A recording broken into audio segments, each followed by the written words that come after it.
District Board, oh my gosh, is called to order at 7:17 on September 14th, and a quorum is present. Welcome, everyone. I'm excited to see everybody here in person, and welcome to those of you who are joining us online.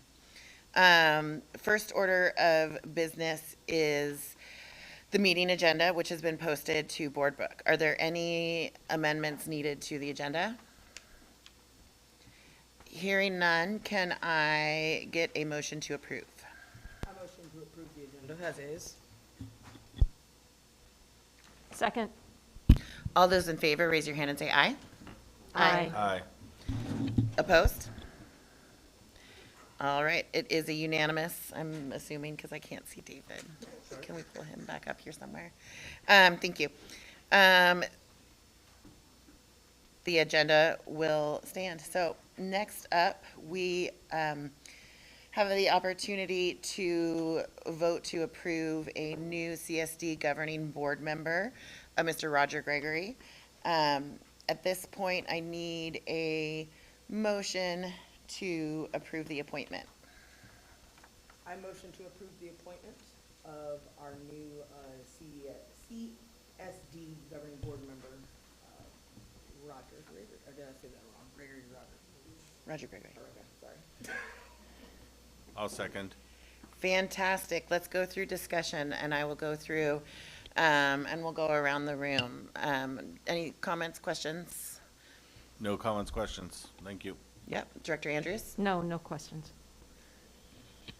Director Shields? No questions? All right, Vice Chair Fuller? No questions. Director Lynn? No questions. And I have no questions, so let's go ahead and take a vote. All those in favor, raise your hand and say aye. Aye. Aye. All those opposed? It's a unanimous vote. Congratulations, Mr. Gregory. You've been At this point, I'll turn it over to Superintendent Owens for the swearing in. All right, Director Gregory, come on up, and I'll go ahead and administer the swearing in.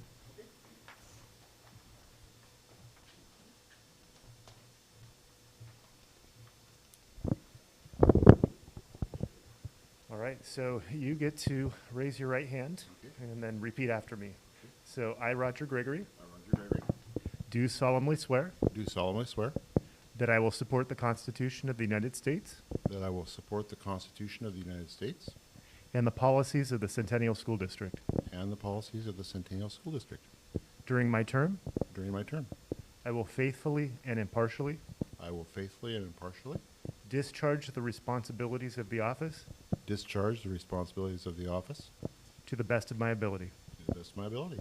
Congratulations. Welcome to the school board.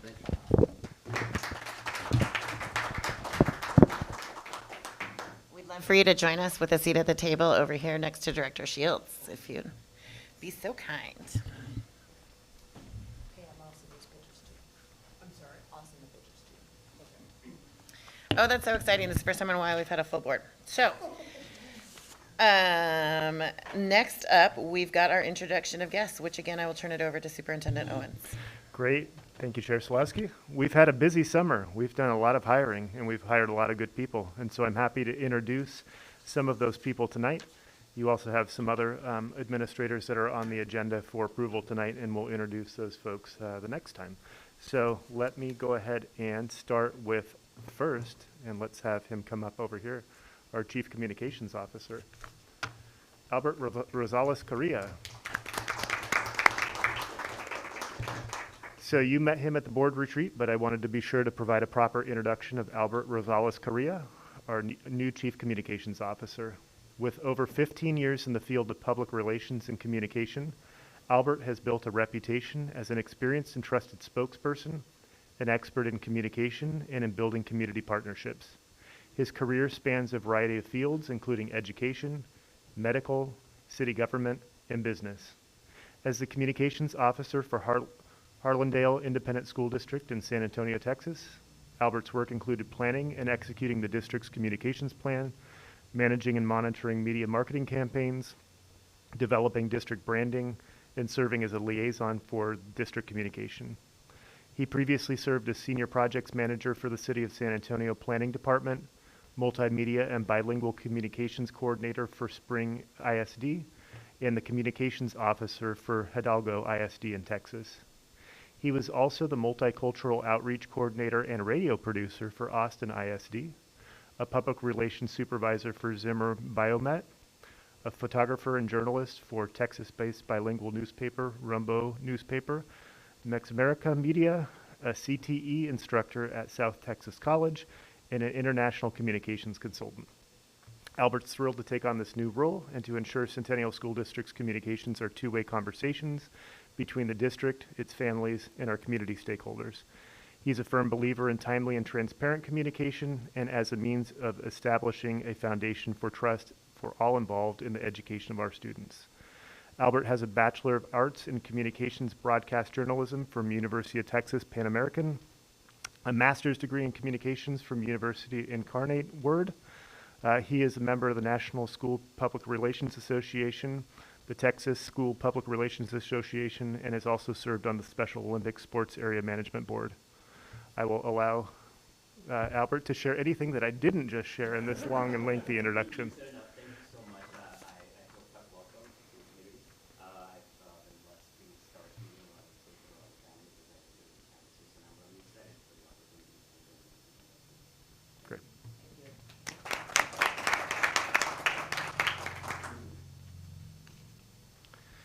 And let's see, I don't know, Brian, if there's a way to pull up Dante. He's in the gallery so that the board can see him. I don't know how it works. There we go. And as we're finding him, I'll go ahead and start introducing him. So it is my pleasure to share the selection of Dante Gouge as the new District Athletic Director and Assistant Principal at Centennial High School. With over 29 years in education, with the past 6 years serving in the Athletic Director role, Dante brings a wealth of experience to Centennial. Most recently, he served as the Athletic Director in St. Helens High School, where he built positive relationship with student athletes, families, and community. He tracked student athlete eligibility, supervised coaches, and more. Prior to that role, Dante served as the athletic director and assistant principal, teacher, and coach at the Dalles High School, athletic director and facility manager for Park Rose High School, and assistant athletic director, teacher, and coach at King High School in Seattle, Washington. Dante has more than 2 decades of experience in teaching PE at the elementary, middle, and high school levels. Dante has experience coaching track and field, football, and cross country at the high school level, basketball at the middle school level, and he was recognized as the Washington State Track and Field Coach of the Year in 2002 and in 2009. He was awarded the Gill Athletics West Region Coach of the Year in 2011 and received the 5A League Award of Merit in 2018-19.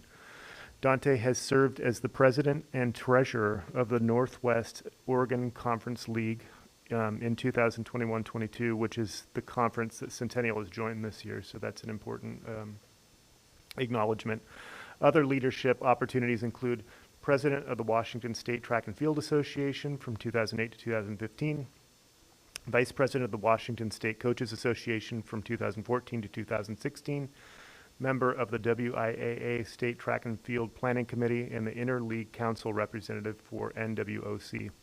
Dante earned a Bachelor of Arts from Seattle Pacific University, a Master of Sports Science degree from United States Sports Academy, and an administrative license from Portland State University.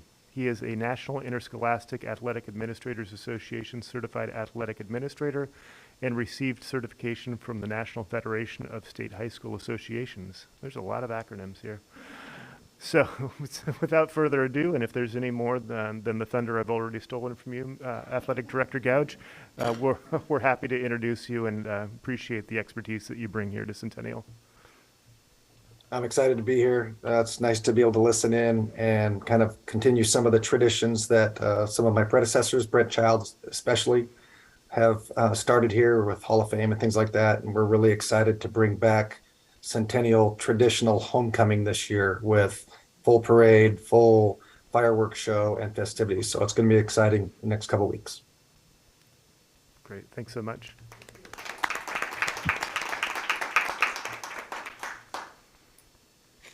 All right.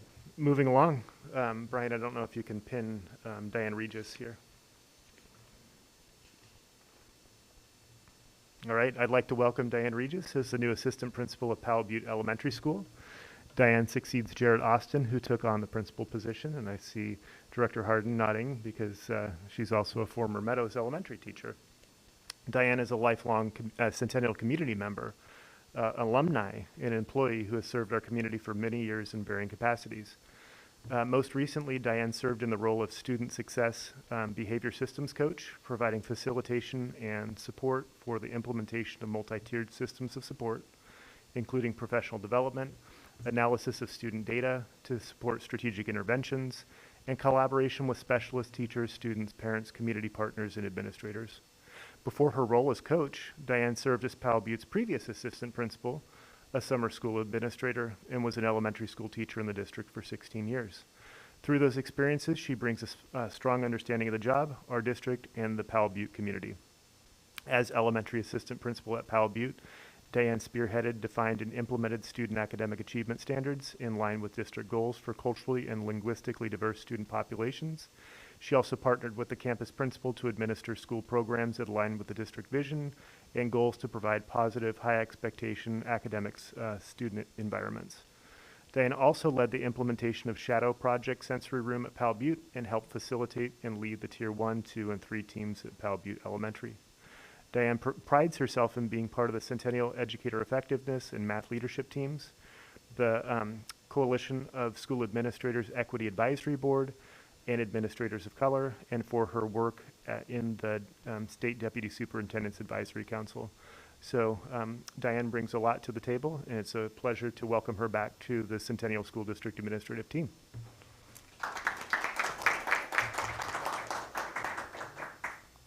And Diane, I don't know if you have anything that you'd like to say to the board while you're here, and I like your background. Thank you, and I am just honored to give back to the community and, yeah, provide for families and students. And Principal Austin, I don't know if you have anything to share about your colleague.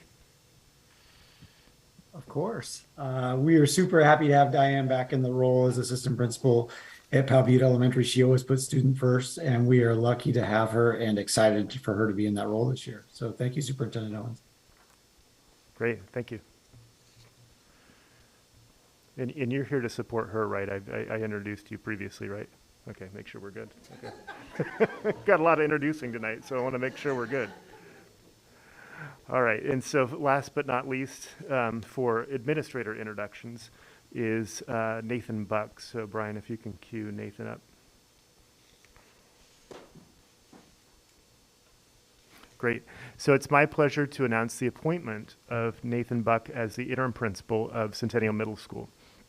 A comprehensive selection process over the summer did not yield a candidate for the position, and in consideration of his expertise, skill, and knowledge of Centennial Middle School, and after a collaborative conversation with Nathan, it was determined that the most appropriate course of action was for Nathan to fulfill the role in the 2022-23 school year to support continuity and stability until the position is reposted for the 23-24 school year.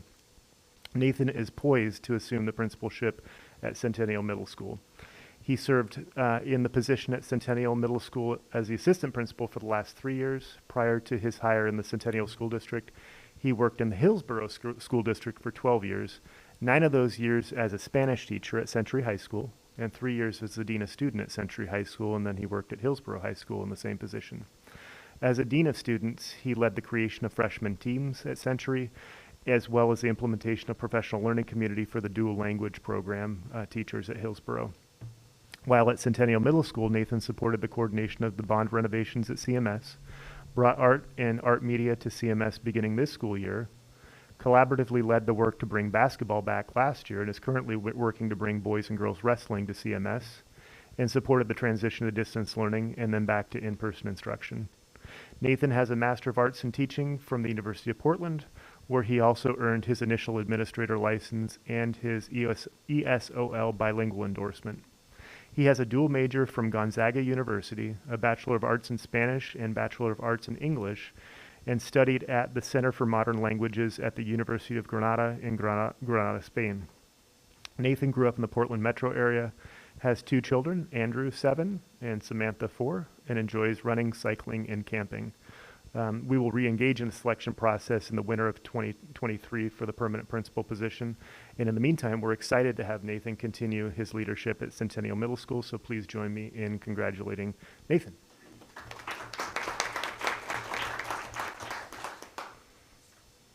Great. Nathan, what's left? I'm honored to be serving in this role, and I'm happy to be a part of the Centennial community. And it's going to be a wonderful year, and I'm looking forward to it. Great. Thanks so much. We really appreciate the leadership that you're providing and appreciate you making it tonight, and all of you that were introduced. Thank you so much for your engagement with Centennial. We're proud to have you as Centennial administrators. And there's one more introduction, last but not least. Principal Miller from Centennial High School is going to provide an introduction for our new student representative, and I am going to make sure that Principal Miller has a microphone with which to do it.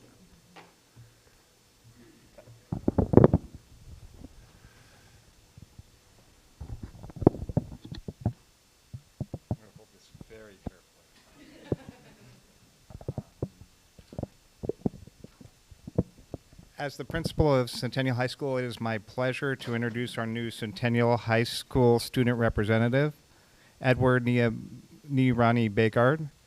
He is a senior and has excelled in everything that he has done the last several years, and especially has discovered a love of photography that is astounding.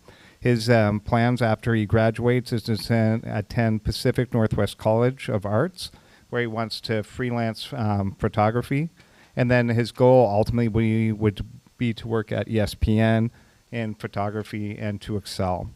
If he does amazing work, if you haven't checked this out, you need to check out his website. I have seen him at every one of our sports events, every one of our activities that we have. He's there, he's taking pictures.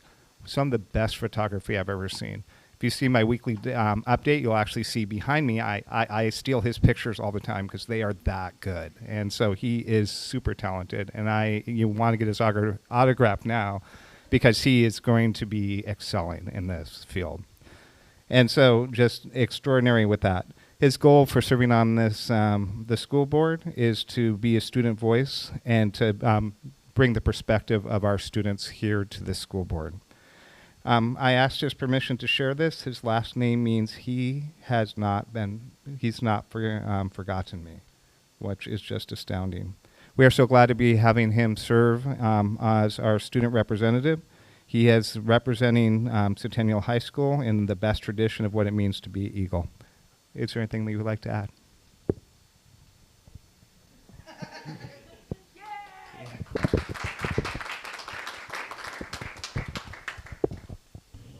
Welcome, Edwin. I'm really excited to have you here. And I just want to also say, I do have some connections in sports photography, and I would love to get you connected to those folks. So we'll have time to chat at some point throughout this year. A ton of guests, ton of new folks. I'm really excited to have you all here. Next up, we're going to go through the approval of the minutes, the minutes. So the minutes were distributed in the board book. First, can we do them both at the same time, or do we need to do them one at a time? One at a time? Great. So first, let's look at the minutes from the July 20th, 2022 board meeting. Were there any corrections or amendments? Hearing none, can I have a motion? I motion to approve the July board meeting minutes as is. I'll second. All those in favor, raise your hand and say aye. Aye. Aye. All those opposed? It is unanimous. We have approved the minutes from the July 20th meeting. Now let's go ahead and take a look at the August 17th board training and meeting minutes. Were there any corrections or amendments to those? Hearing none, do I have a motion to approve? I motion to approve the board training minutes for the August board retreat. Second. All those in favor, raise your hand and say aye. Aye. Aye. All those opposed? Nope, it's unanimous. That's what I thought. Great, those meeting minutes have been approved. At this point, we'll move on to public forum. Are there any Were there any messages that came through for tonight's? Shared with you, something from OSU. Yes. Do I, That was emailed to the board, but it wasn't a public forum. right, okay. Oh, That's okay. I know that those are being, that email is being addressed currently. So we'll go ahead and close that out. And we will move on to reports. And I'm going to do my first try. Naranya Bagaria. Edwin Naranya Bagaria? It's Naranya Bagheera. Bagheera, thank you. Bagheera. Naranya Bagheera. Please, go ahead and take the floor. All right, so today I'll be presenting my student report. Are we going to be sharing it through the Zoom as well? Okay. The second to cue All right, it no up. problem.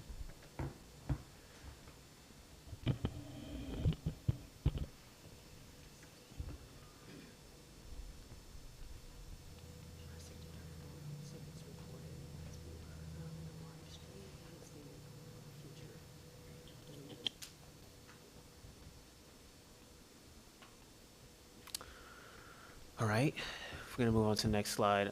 First things first, I think most of us know that on September 6th, we had a freshman orientation and back-to-school barbecue.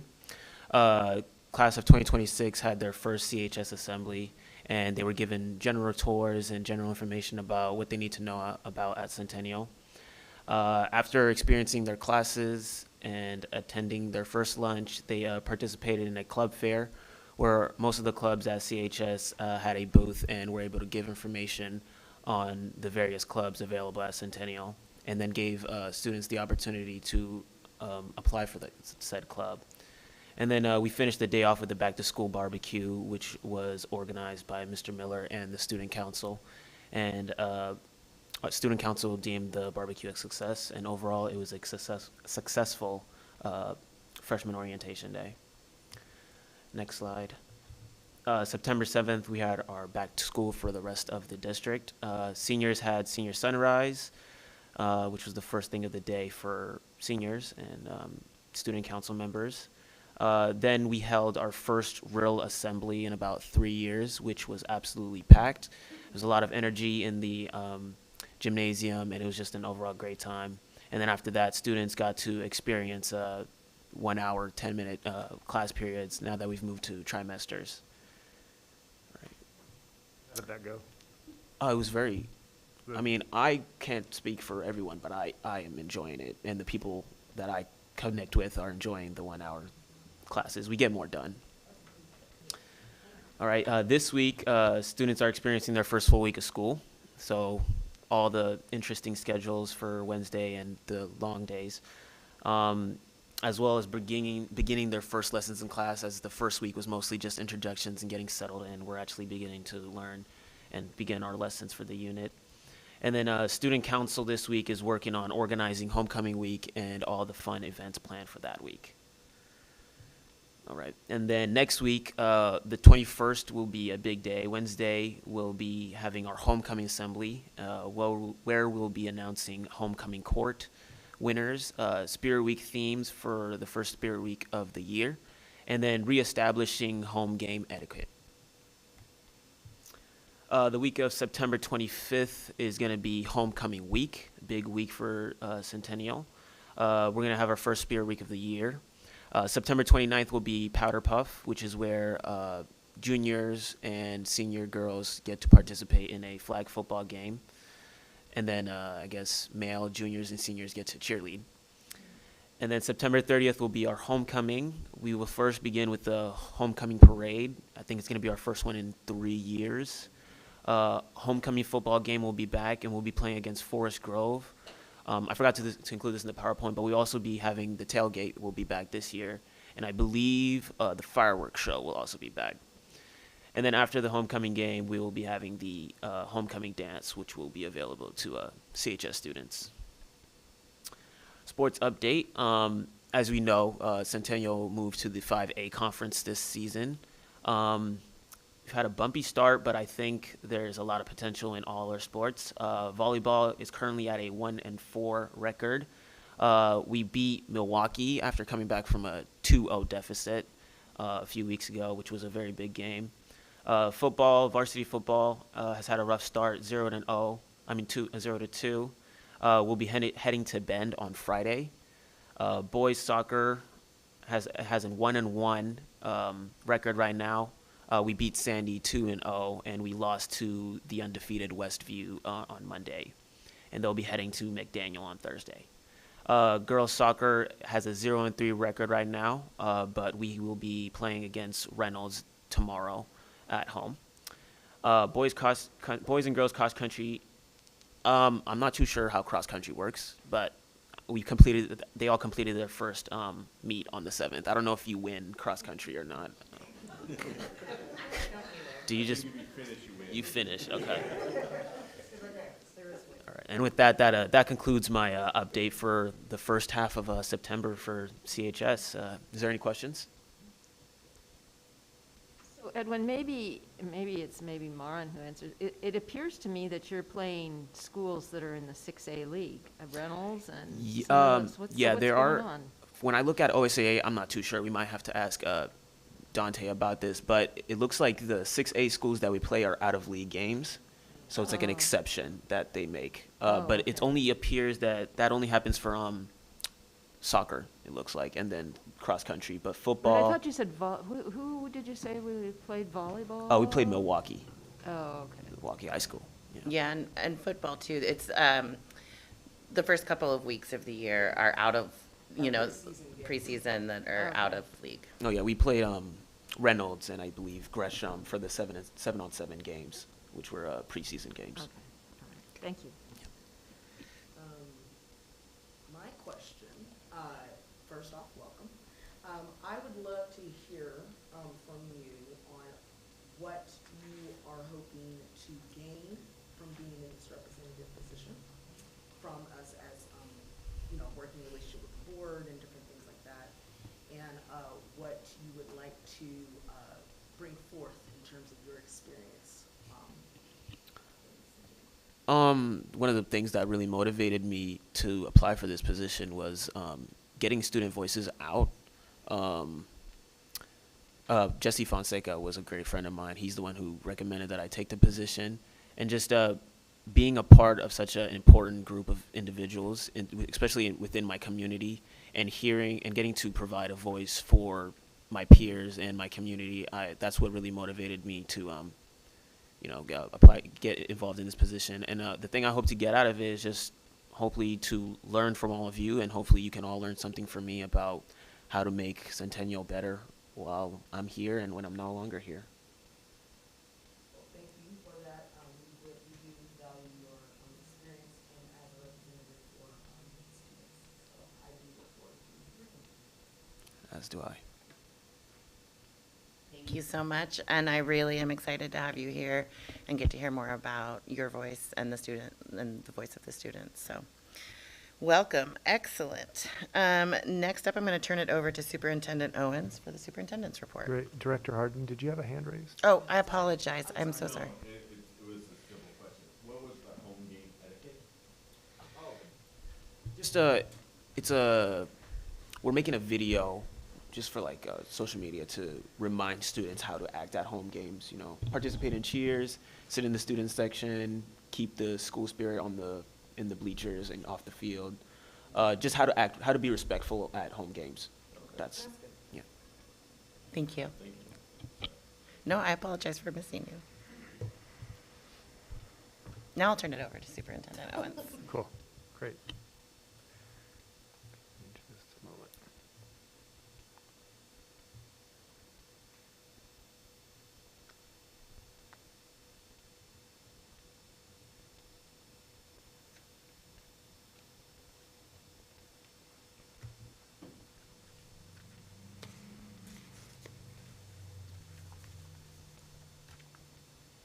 All right.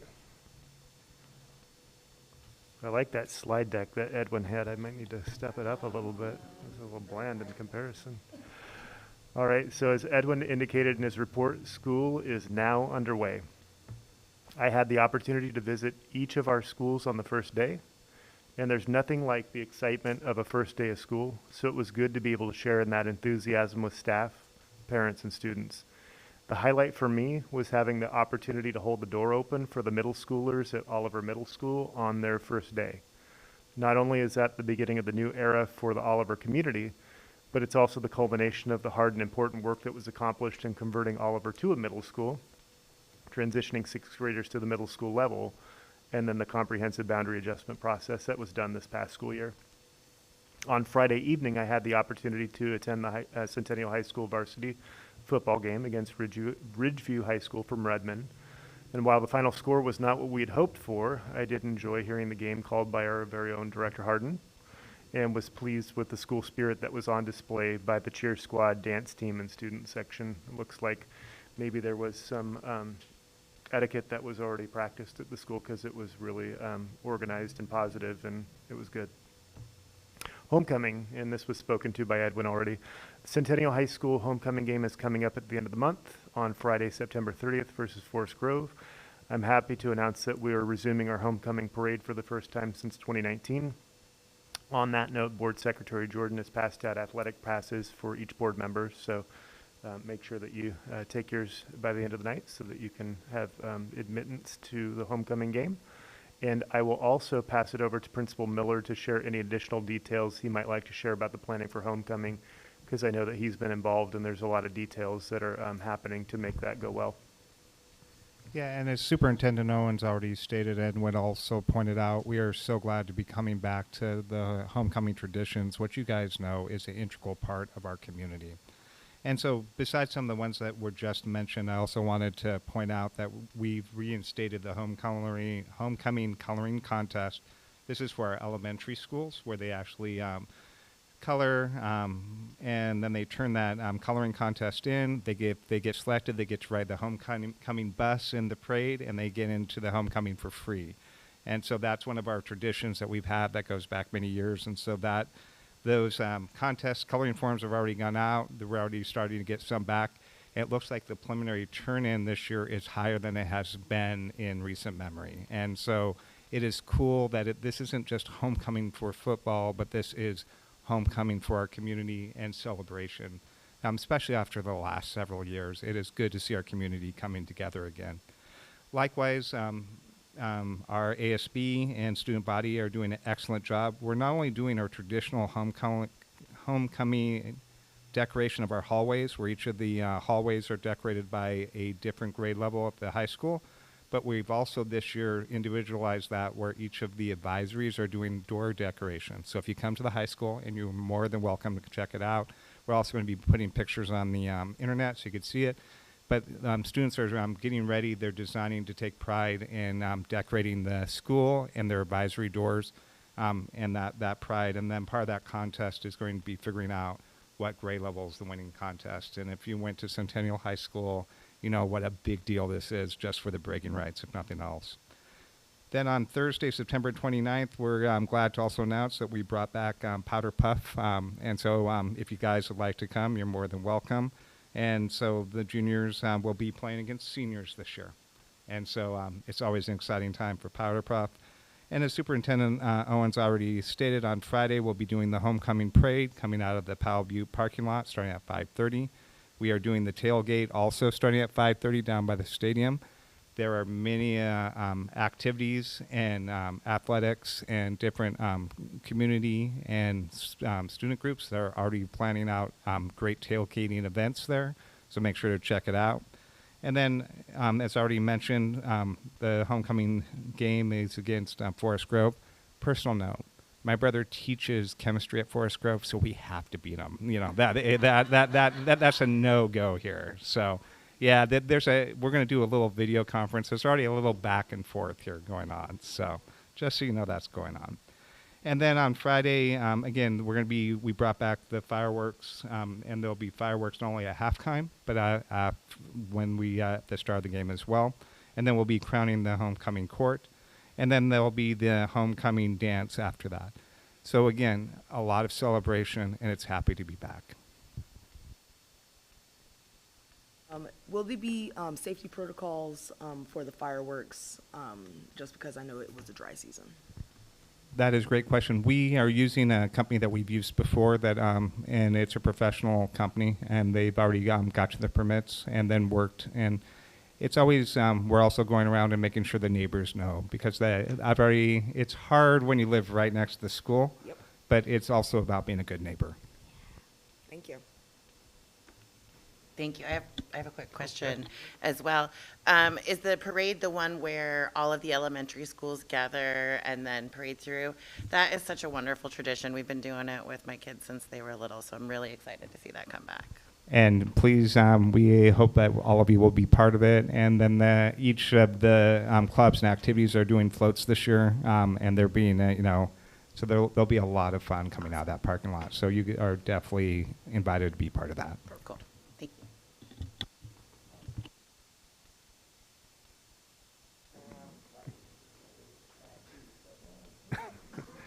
Great, thanks, Principal Miller. So continuing on here, yesterday afternoon, a small committee composed of Director Shields, Chief Communications Officer Albert Rosales-Correa, and I met with McKay Larrabee, whose name might be familiar from Flow Analytics, who we used for a comprehensive boundary review process last year.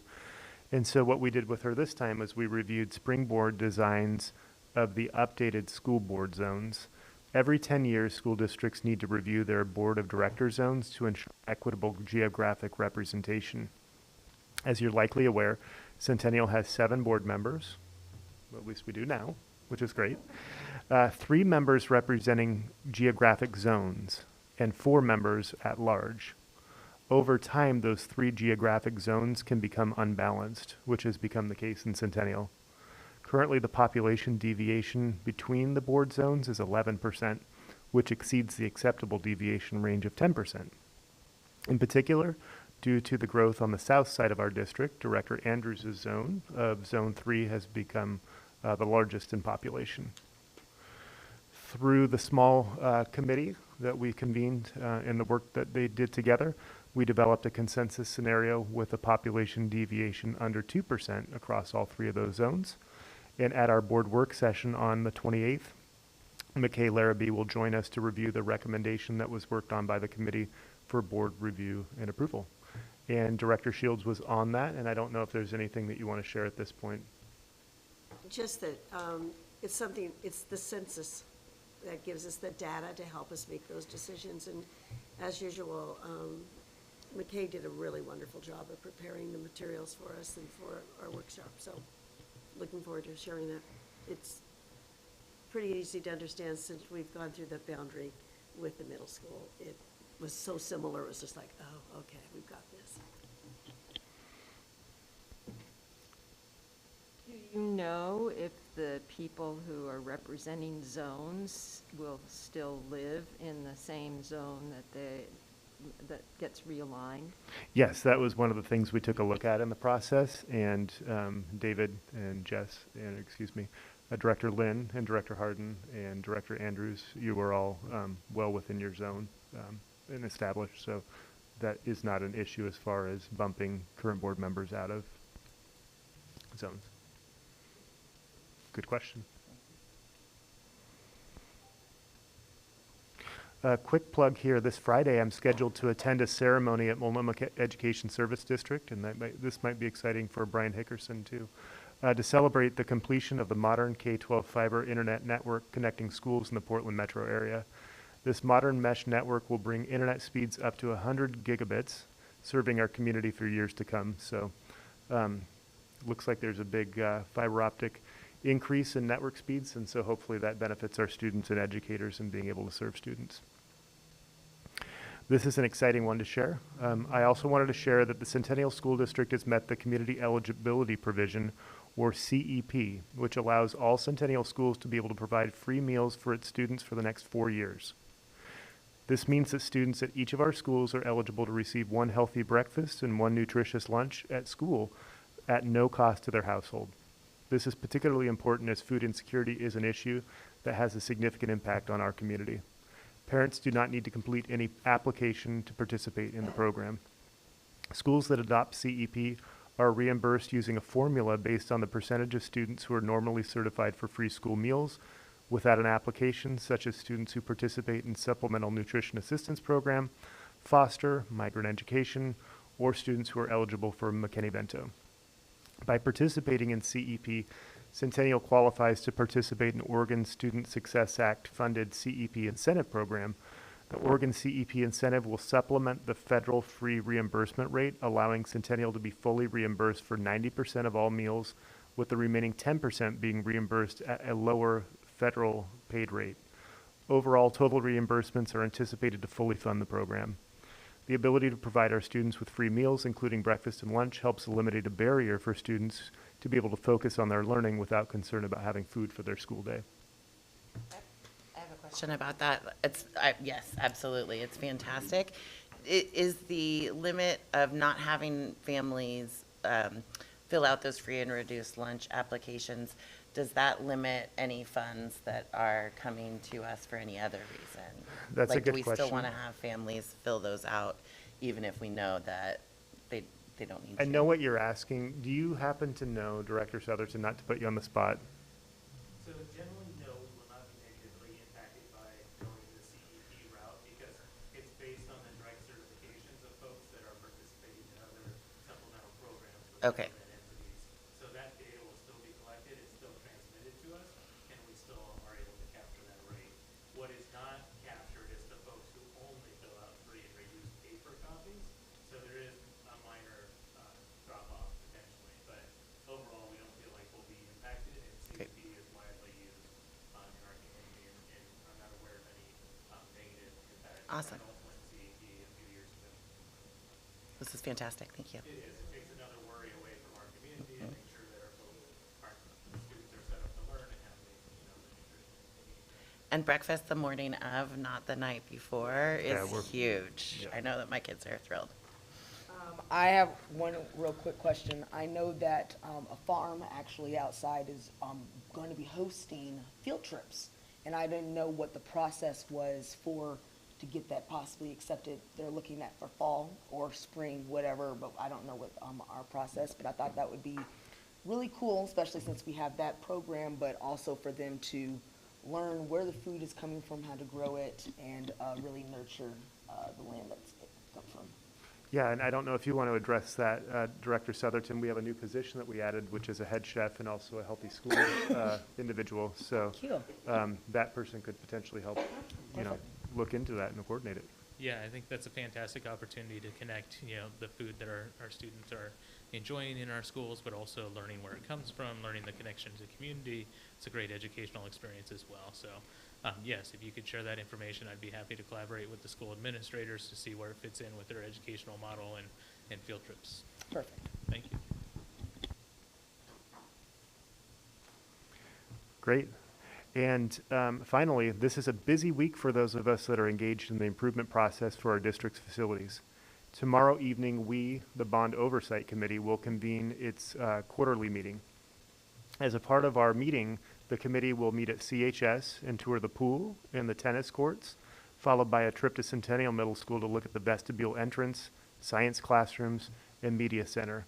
We'll round out our tour at Patrick Lynch with a tour of the parking lot improvements, as well as viewing the entrance, floors, and the new gymnasium that's being built. The Bond Oversight Committee is scheduled to provide a report to the Centennial School Board on January 25th, so we look forward to that report. Finally, last evening, the Facilities Plan Update Committee convened for the first of 3 meetings to learn about the bond projects that have or will be completed, where opportunities remain, and to help prioritize the best and most effective use of the projected $4 million of remaining bond proceeds. Karen Montevino, who's pictured in the top left on the screen, from DLR Group is facilitating these meetings.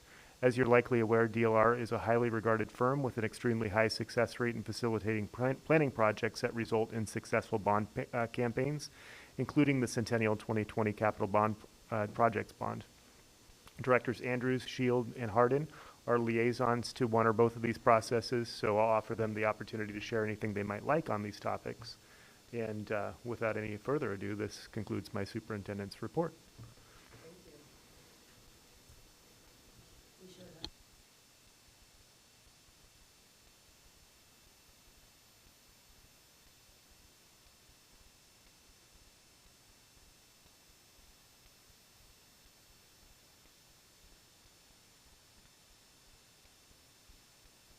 all I'd say is it's nice to see how the bond monies have been allocated, and that with the plan, there are still funds that we are able to disperse into other projects.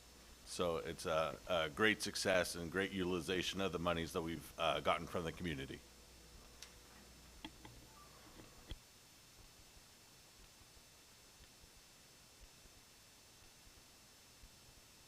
That concludes my superintendent's report.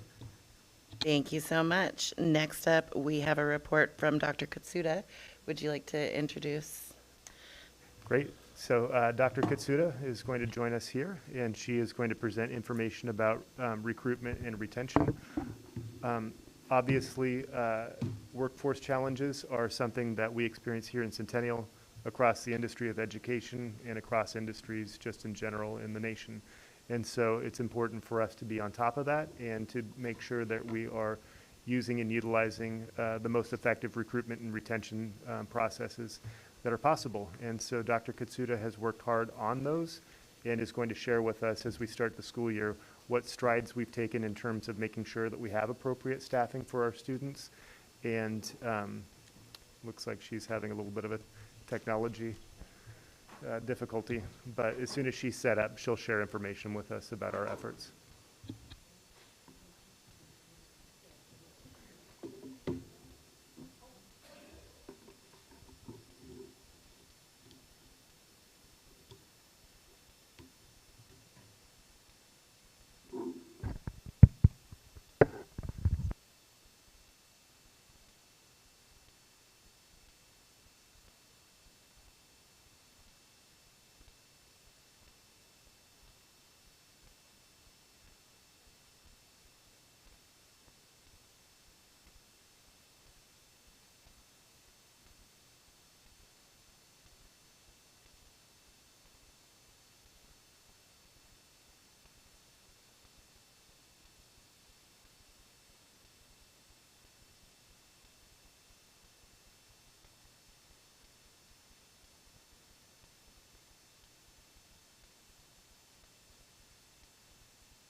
Thank you, Denise.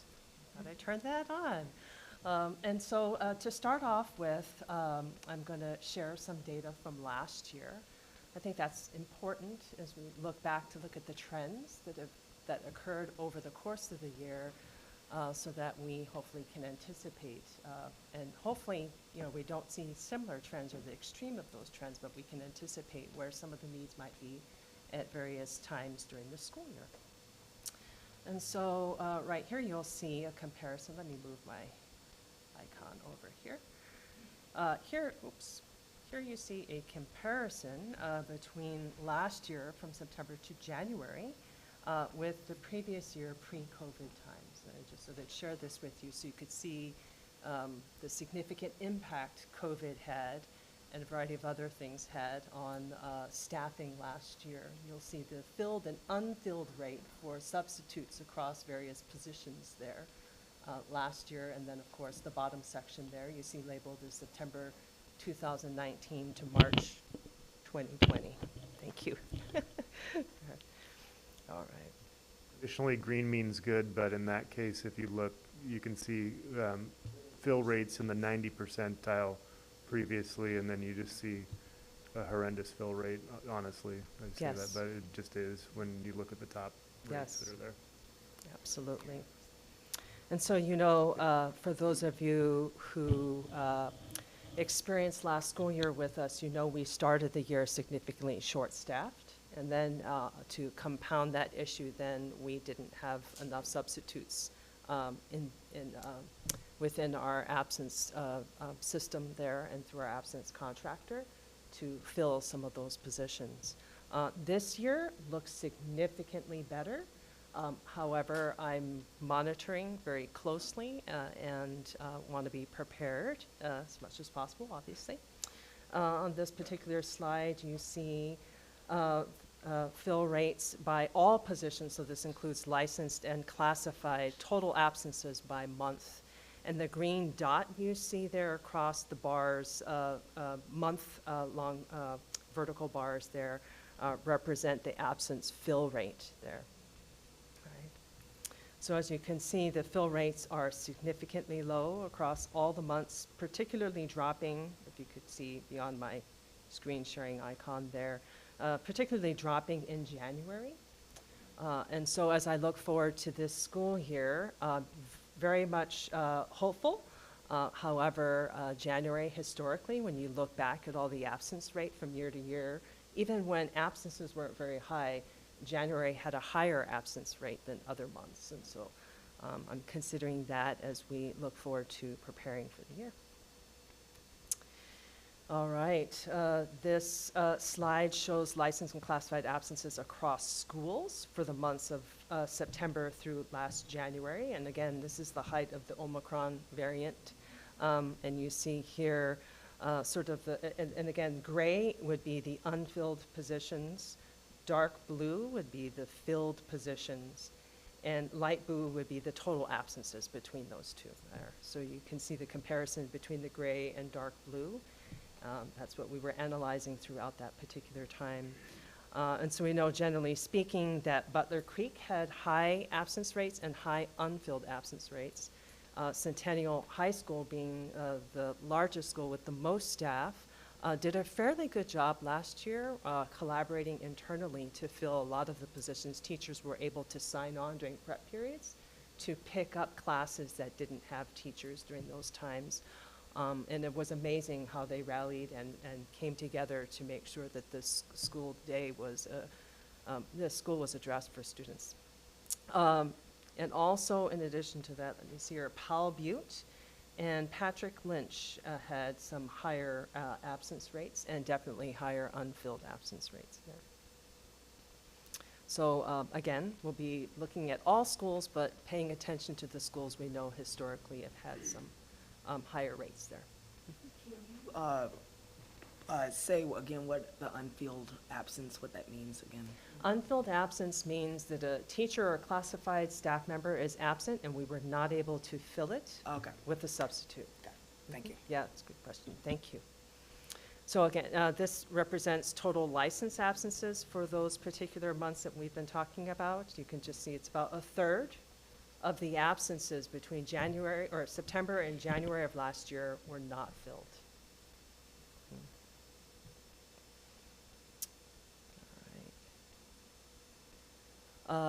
Okay, here are some of the details if you like to examine some data here. These are the actual ends and percentage rates across buildings of filled and unfilled specific to licensed staff. Again, staff did an amazing job last year, really rallying at various times in the year to support each other and fill in for those either classes or particular periods if it was secondary. Make sure that students had teachers. Right? We had quite a few teachers picking up classes even outside of their endorsement area and picking up the sub-lessons and running with it, right? So there was a lot of accommodation and flexibility last year that was greatly appreciated.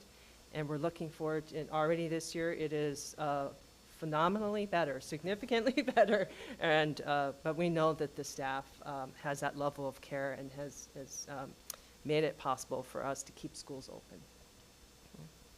So on to the good stuff now. So in anticipation and in response to some of the staffing challenges we had last year, there are a variety of incentives put into play.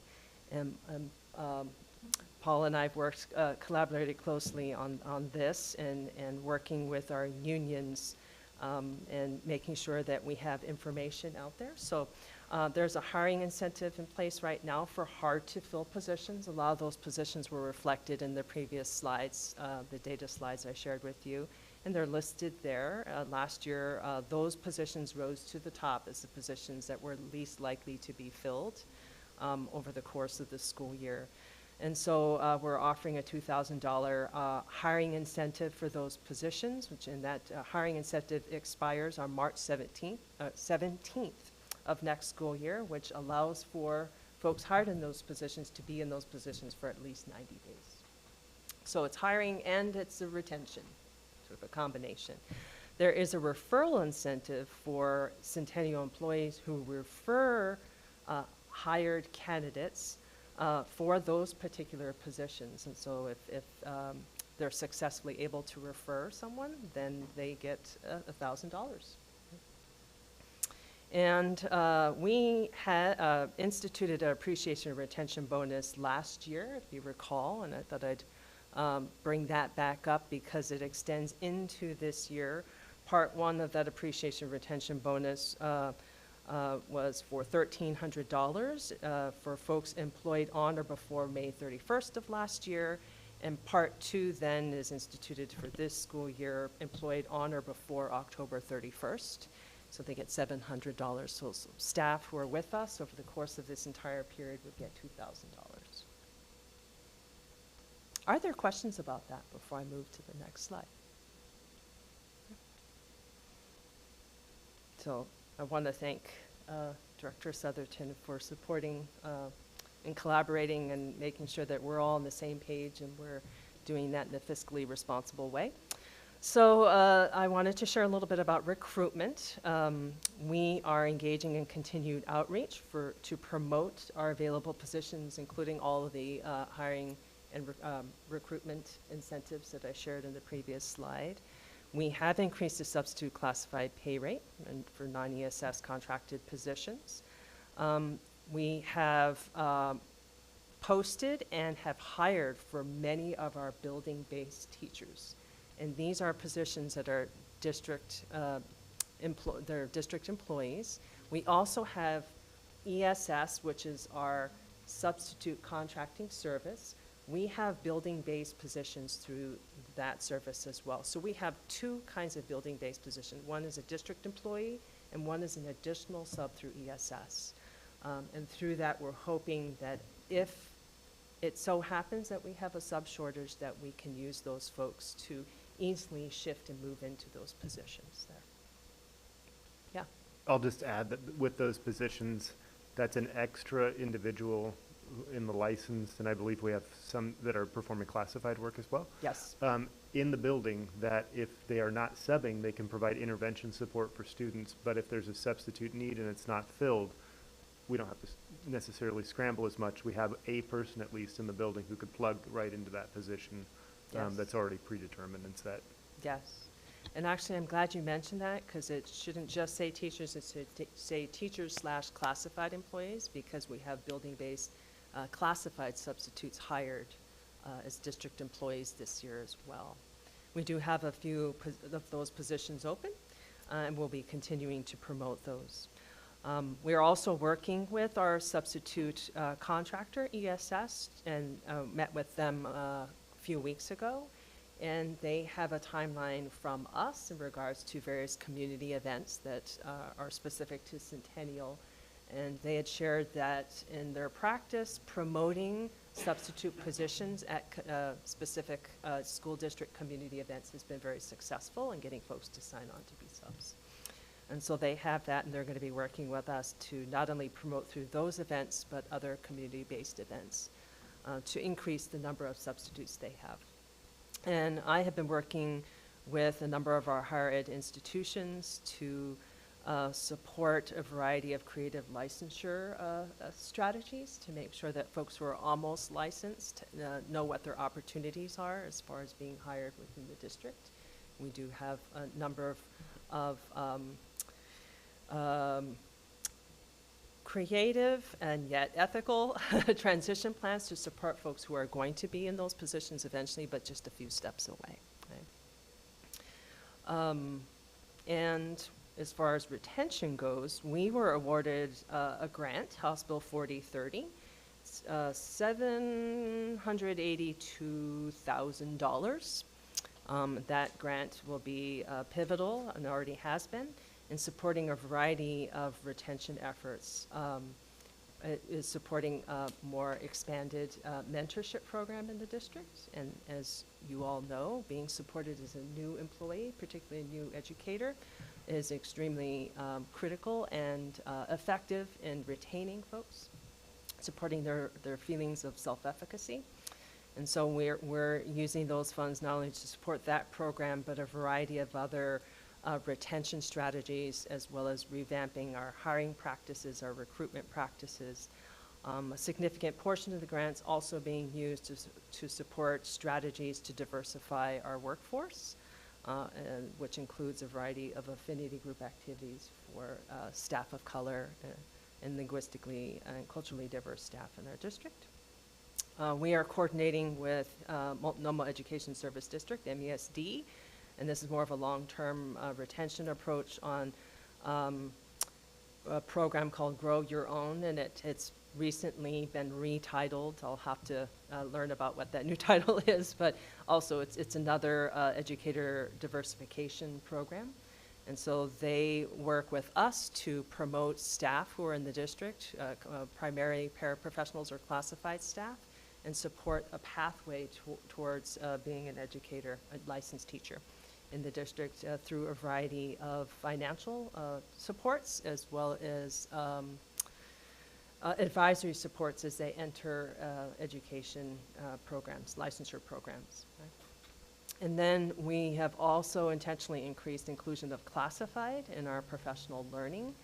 And that's systematically, and recently have been in some conversations with the classified union to see how we could more systematically incorporate and build time for classified professional learning in the district to support, again, this idea that they're part of our educational communities and should be supported in their skill set and their sense of efficacy. And that in and of itself is proven to be an effective retention strategy. So that concludes my presentation. Just want to open it up for any questions. I have a quick question. I saw that on the slide. Also, thank you for putting this presentation together. It was great.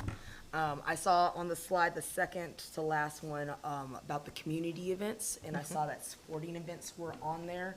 Have you thought about connecting with any nonprofits or other like, what was it? I guess for like, for how they have for colleges, different fairs and stuff, and posting up, and having tabling, and I understand if you guys are at capacity as well too, and do you need help from the board on that? Oh, wow. I know the substitute contracting service, ESS, is engaged in a variety of those kinds of strategies for promotion with higher ed.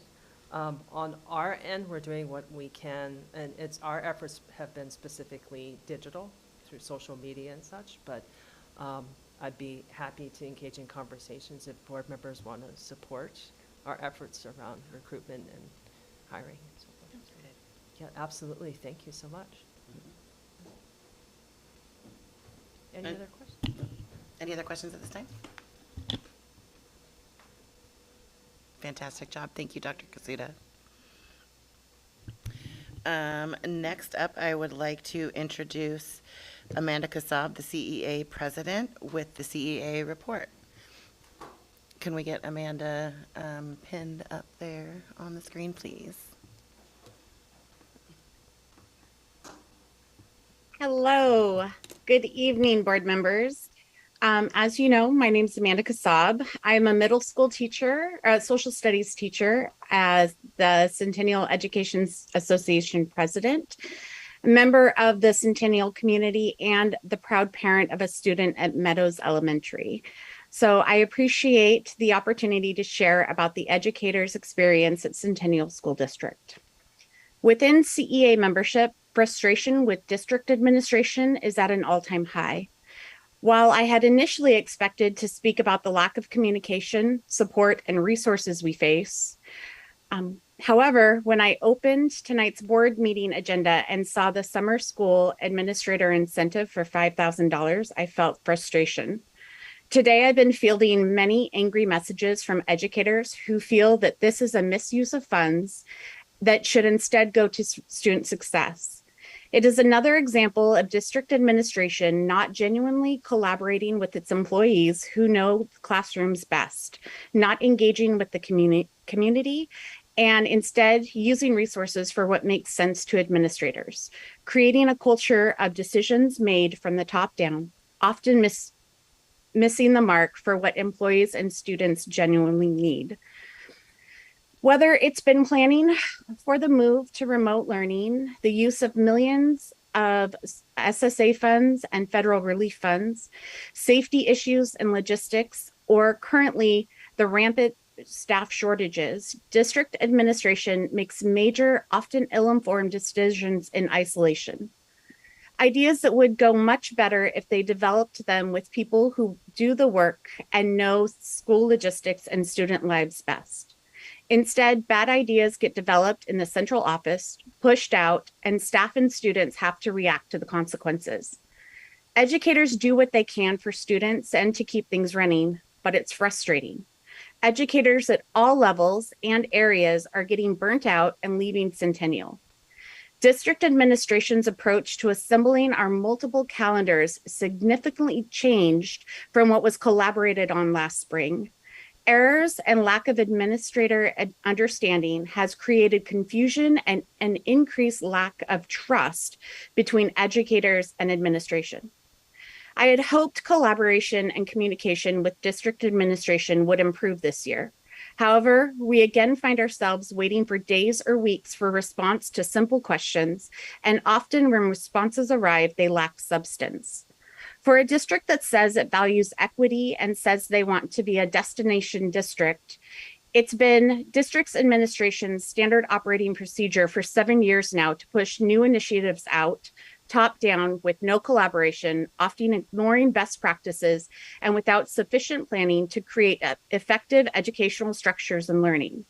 So you can see how administrators moving to give themselves a $5,000 bonus for being present in our schools this past summer as classified and certified staff also worked in overheated buildings comes across as another instance of district administration thinking first about what makes sense for administration. Yet, I find hope that with the ratification of the new contract, that the district administration may give collaboration more than lip service so we can improve morale, staffing, working conditions, and student learning conditions. Thank you for this time. I look forward to working together to help make Centennial the great district we believe it is. I am also excited to announce that CEA membership has approved the ratification of the contract with an 88% approval. Thank you. Thank you, Amanda. I really appreciate you sharing your report with us today. I look forward to further collaboration. Thank you. Next up, I would like to introduce Chris Dow, the OSEA president, with their report. If we can get Chris posted too, please. Hi, thank you. For those of you that don't know, I'm Chris Dowell, the OSEA president.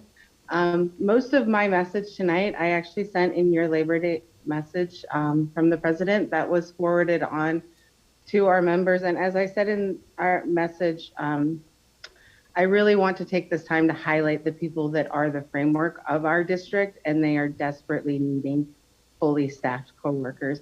I had in my office today custodians.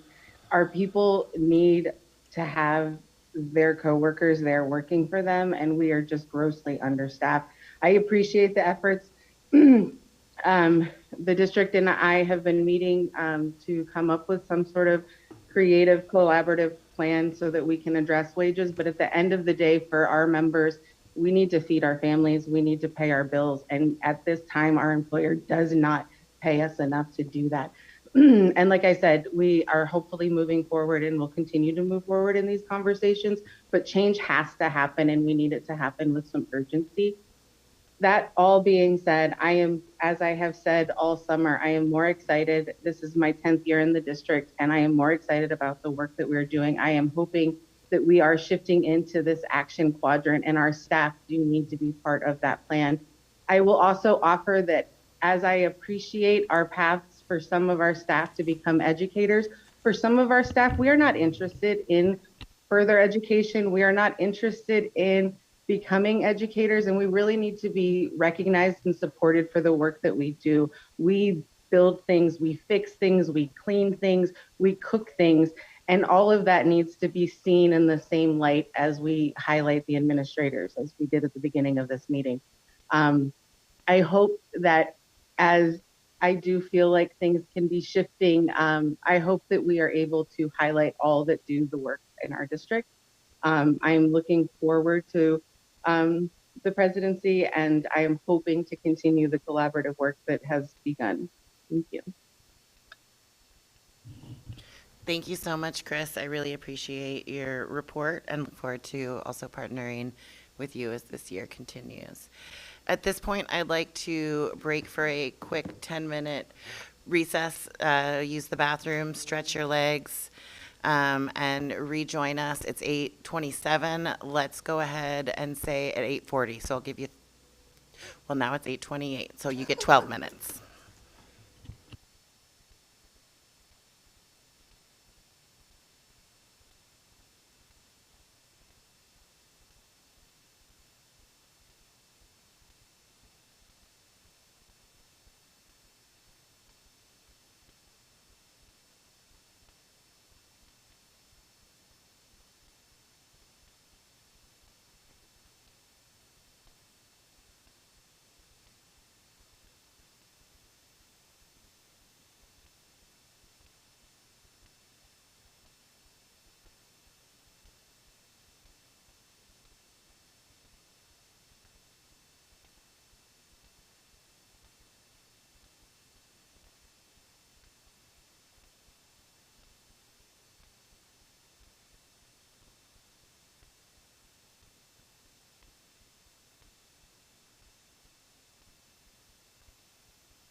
All right, I'm going to bring us back. It's 8:40. We're back in session.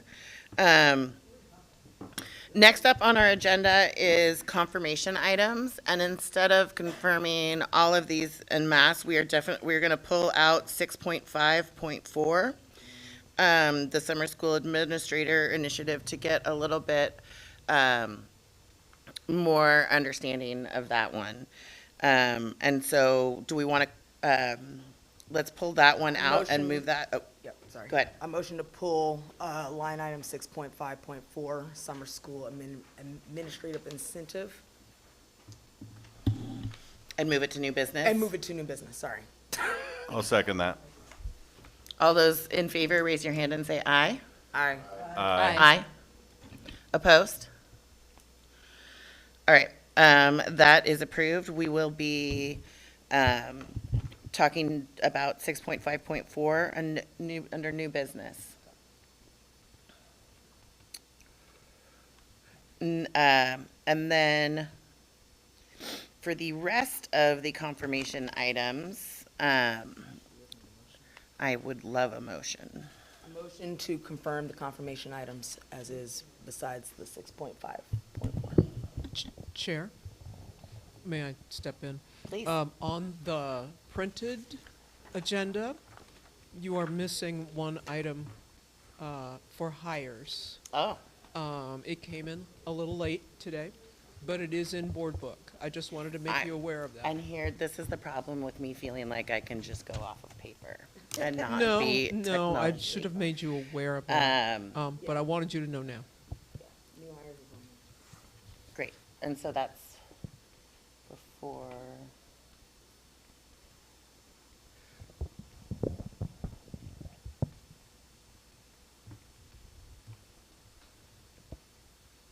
And so, Is the agenda correct on our board book? Yes, it is. So if we're referring to our board book with the exception of the incentive paid to principal for approval, is that? Yes, it is correct. Okay. And, Sorry. On the document for new hires, it's coming up blank for me. Can you see it, Pam? Can everybody else see it? It's a list. okay. Oh, the attachment. Oh, this just Never mind. came, that's why, I'm Sorry, like, I it got just it. came. Okay, I'm good. I pushed the wrong one.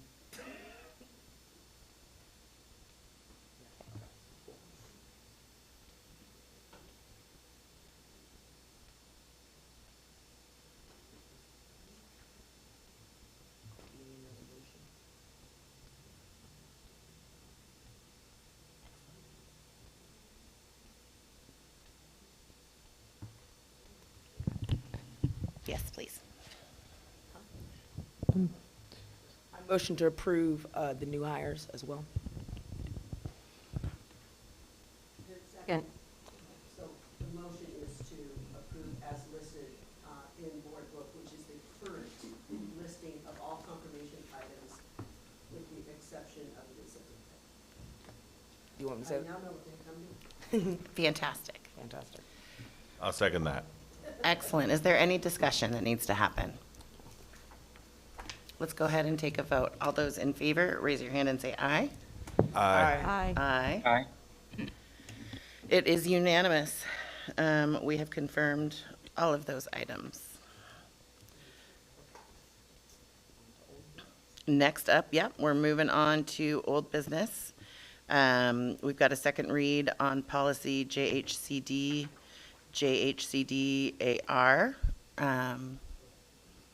Please take it away, Director Wright.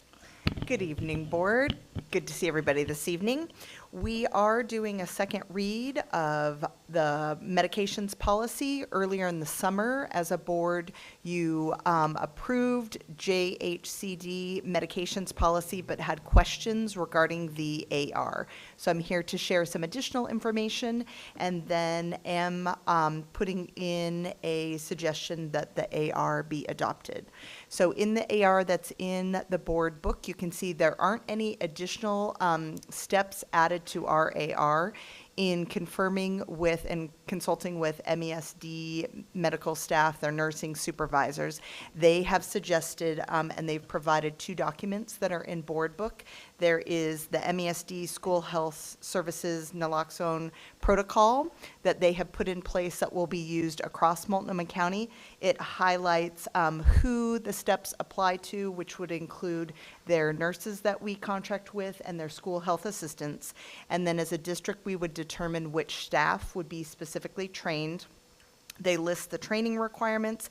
They also provide the Oregon Health Authority additional protocol, which is attached as well. And they've also included some legal references that help highlight and elevate some specific pieces of this policy, especially when it comes to the administration of Narcan, potentially if we needed that. And these are connected with some of the questions that also arose with the board when we met last time. And so my suggestion and hope is that the school board will reconsider the second read additional information and will pass as is. And I'm open to any questions. You at this point, open the floor to questions. For bringing this to us. It's really helpful. Yeah, appreciate the follow through. Can we check over, make sure David doesn't have any questions? That's okay. Yeah, I'm good. No questions. Thank you. Fantastic. Let's go ahead and honor or consider motion. I motion to approve the second reading as is. Second. Any discussion at this point? Still none? Fantastic. Let's vote. All those in favor, raise your hand and say aye. Aye. Opposed? None opposed. Excellent. We have passed policy JHCD, JHCDAAR. Thank you, Director Wright. Moving on to new business. We'll add that extra one as 7.2.5. And then we'll go through from there.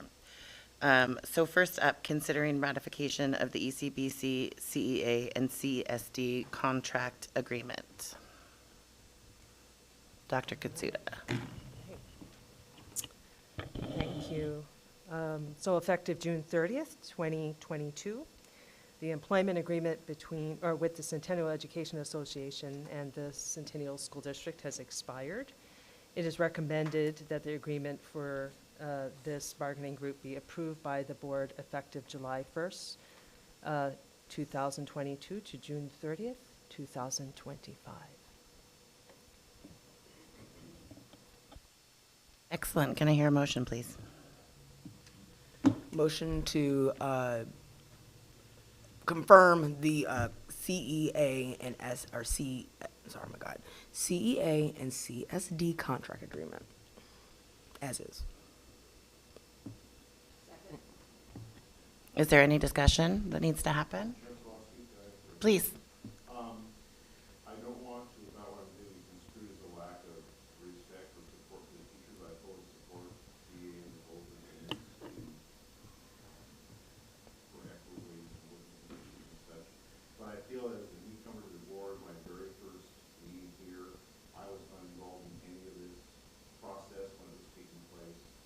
So my intention is on this vote to cast an abstain. I don't feel I should be putting a vote in on something this important and this crucial that all these folks are putting the work on. And I'm literally new on board. I don't feel it's proper for me to be voting one way or another in this one, but I do want to state my support for the teachers. So I want to abstain. Thank you so much, Director Gregory. Any other questions or comments? I'd like to thank everyone that was part of the process on both sides, between CEA, district office, all participants that came to this agreement. It sounds like it passed with the CEA with good numbers and positive responses. So that's encouraging, and I look forward to continued collaboration.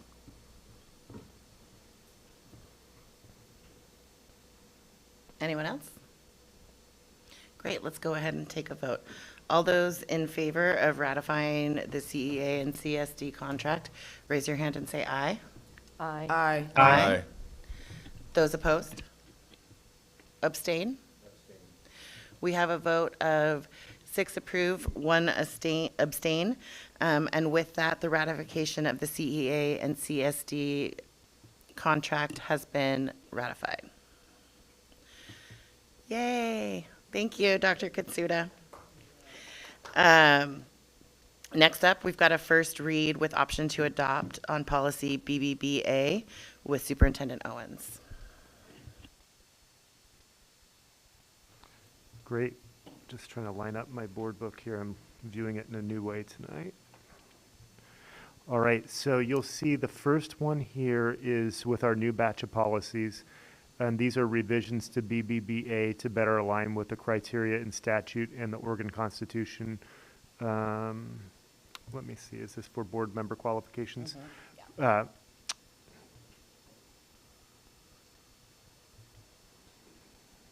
For qualification for a board member. So OSBA is recommending the board revise and readopt BBBA board member qualifications if present in the board's policies, which this is a policy that's present that we currently have.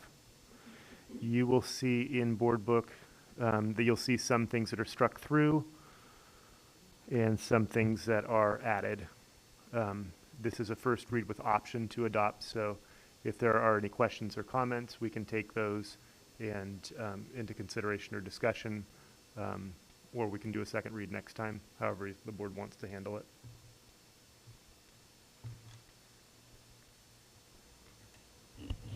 Are there any questions for Superintendent Owens? Can we go ahead and move to approve on the first read?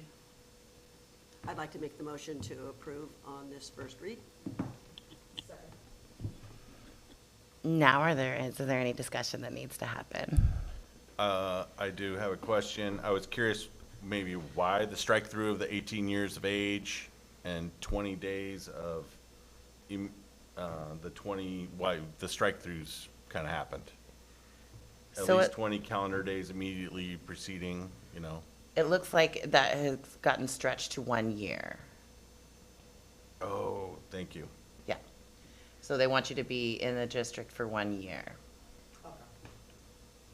And the second one just looks like maybe some strength-based, moving it from a negative sentence to a positive sentence.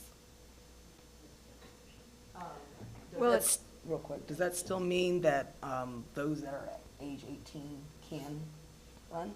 Or is that struck out where, do we have age requirements? The only requirement looks like the person must be a resident of the district 1 year immediately preceding the election or appointment. Okay, that's all. Well, but also to be a qualified elector of the district, so that means you have to be 18 to be eligible Yes. to vote, right? Yes.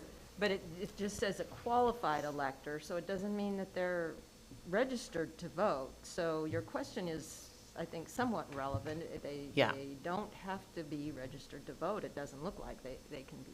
But does it, if a person is a qualified elector, does that mean they are registered to vote? I guess so, maybe. I don't know. Yeah, and it says in the footnote there, an elector means an individual qualified to vote under Article 2, Section 2 of the Oregon Constitution. Great. So I think it's just that it's already embedded in the Constitution. So they're just striking out a lot of The language. Yeah. But we don't know if they've been registered for 20 days or 10 years, right? Yeah, exactly. As long as it's within the 1 year. Yeah. They've lived in the district District for for a a year. year. Great. All right, are we ready to take a vote? Is there any other discussion items? Fantastic. All those in favor, raise your hand and say aye. Aye. Aye. Aye. Opposed? Abstain? Excellent. Unanimous vote with the first read. Policy BBBA, board member qualifications, has passed. Superintendents, please take us through the first read of policy CB. All right, policy CB, with the passage of Senate Bill 1521, there are new provisions in the law to consider when issuing a superintendent's contract and when school boards are making decisions related to the operation of the district. Updating the policies with the recommended revisions, if they're present, the board's policy manual, and submit to the board for readoption. So what you'll see on this one is that, unfortunately, this has been the case in jurisdictions around the state where superintendents have been let go because of their desire to follow the law and not capitulating to board requests to violate the law. And so this puts in policy that the board may not direct the superintendent to take any action that conflicts with local, state, or federal law that applies to school districts. Excellent, thank you. I think we can move forward with this one. If I hear a motion. Motion to approve as presented. Second. Any discussion? Go ahead, Director Shields. Just the fact that it's a sad state when you have to tell people to follow the law and don't fire people who don't. When you Who don't choose wanna to follow the law, yeah. Yeah, when I read this, I just had to shake my head and like, we have to do this? It's not anything I've ever seen Centennial Board ever engage in any form or fashion. So I'm real proud of this board that we've never got into those kinds of things. But it's sad that we have to have a policy, a statewide policy that says that, don't do that. Agreed. What are we teaching our kids?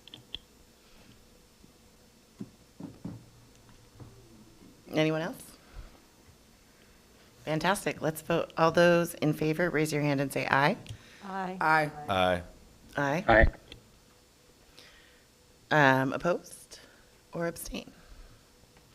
Unanimous pass of policy CB.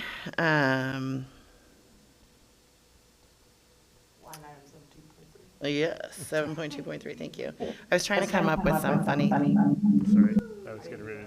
I was trying to come up with some funny little quip about Superintendent Owens and following the law, but I blanked out. Sorry. Okay, let's move on to 7.2.4.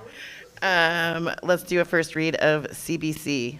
Superintendent Owens. Well, if you remember, you can take another crack at it because this is kind of the same thing. So basically on this one, CBC superintendent's contract, the board may not issue a contract that includes terms which directs the superintendent to take any action that conflicts with local, state, or federal law that applies to the district, or which allows the board to take an adverse employment action against the superintendent for complying with such laws. So that basically embeds that policy that we just went through into this element as far as the superintendent's contract. The legislature also approved for a provision around no-cause termination to include a 12-month notice of termination for such provision. And so that was new updated legislation that is now reflected in how a superintendent's contract is addressed. The optional language is below that, and that's what's in the brackets, and it's consistent with current policy, and so that was why it was elected to be kept rather than struck through. So with that, this is a first read with option to adopt, and I'll pass it back to Chair Selesky. Thank you so much. Is there a motion to approve? Motion to approve line item 7.2.4 as is. Second? Second. Awesome. Any discussion that comes up around this item? Nope. Excellent. Let's go ahead and take it to a vote. All those in favor, raise your hand and say aye. Aye. Excellent. That's a unanimous vote right there. We have passed policy CBC. Next up, we're gonna move back to 7.2.5, which is the summer school administrator incentive. And at this point, I'm not sure. Yeah, I'll have Dr. Katsuda come up, and I'll just kind of give a broad brush on this and then let her fill in the details. But basically what I'd say is good to have an opportunity for us to clarify, because it could be perceived as us being tone deaf, and so it's good to have that opportunity to clarify. When that board note came in, I saw it, we cleaned it up a little bit because the $5,000 is somewhat misleading. The $5,000 is for the program coordination, so the individuals who are involved in coordinating the summer school, not the ones who were supervising the summer school. So there's a distinguishing factor there, and so the board note got changed in the course of the day to be more clear, as far as it was important to us just has been the case with parity with items like insurance across employee groups to have a similar incentive. And so the $1,000 incentive was the same for administrators, for classified and for certified staff, for those who were operating summer school, so supervising summer school and so forth. The $5,000 is a little bit different, so I'll let Director Callahan and Dr. Katsuda speak to that piece just so that there's clarity around it. Yeah, I've invited Director Callahan to join since she is an administrator who works closely with the 4 administrators who are the ones actually serving as program coordinators, administrators for our summer program. So 4 administrators are included in this. Not only did they plan, coordinate, they served as on-call and sometimes on-site administrators for much of the programs. They coordinated the elementary, middle, virtual academy, high school, and recovery summer school programs. Those are all very distinct programs that require complex planning. They were planning since winter term. So not only did they engage in additional hours, and I'll let Director Callahan speak to the depth and breadth and the level and that additional work that planning these extensive multiple summer programs entail. But I wanted to share that with you. There's long-term, ongoing, complex planning that starts early in the year. In addition to that, they had many, many hours of summertime work that they normally would not have in addition to their work here. So there's parity between the groups, and when we did the math, it actually, there was continued parity as far as compensation when we looked at the amount of hours in addition to the planning, in addition to the on-site support and services. They are not the actual principals of the summer schools that are taking place there. We had principals working in those summer programs. They're the ones providing the general oversight for all of the programs, attending to details from curriculum and instructional planning all the way to the operational details like setting up busing and nutrition services and things like that. So that is above and beyond what we would expect the summer school administrator to do or principal to do, who's attending to the day-to-day needs of the students in that program at that time. I'm hoping you can share a little bit more about some of the hours or add to what I shared. As Dr. Kasuda started or shared that they started this in January. They started the planning, and easily I just started reviewing Jenny's calendar, and just between January and March, that was like 20 hours. And so was really just getting started. Between March and the end of June, I would venture that was easily twice to 2-3 times that.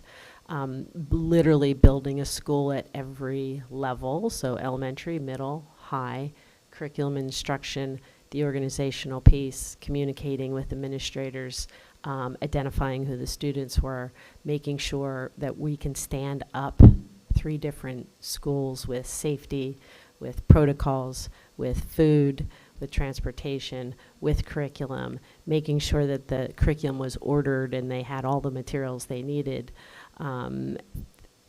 It just, think about what it takes to open a building in the fall, and they're doing it in a very condensed time period and for a condensed time period. So I can tell you many hours hearing this 3 or 4 of them next to me in my office planning for this, and graciously doing that.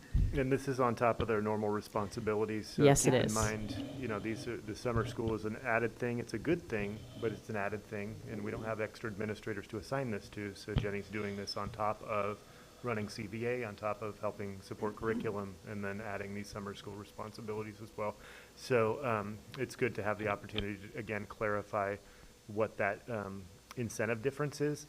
And then also the reason that this is coming up now versus when the incentives came up for licensed and classified back when the original board notes came up was all compensation needs to go through the board for approval before it's paid.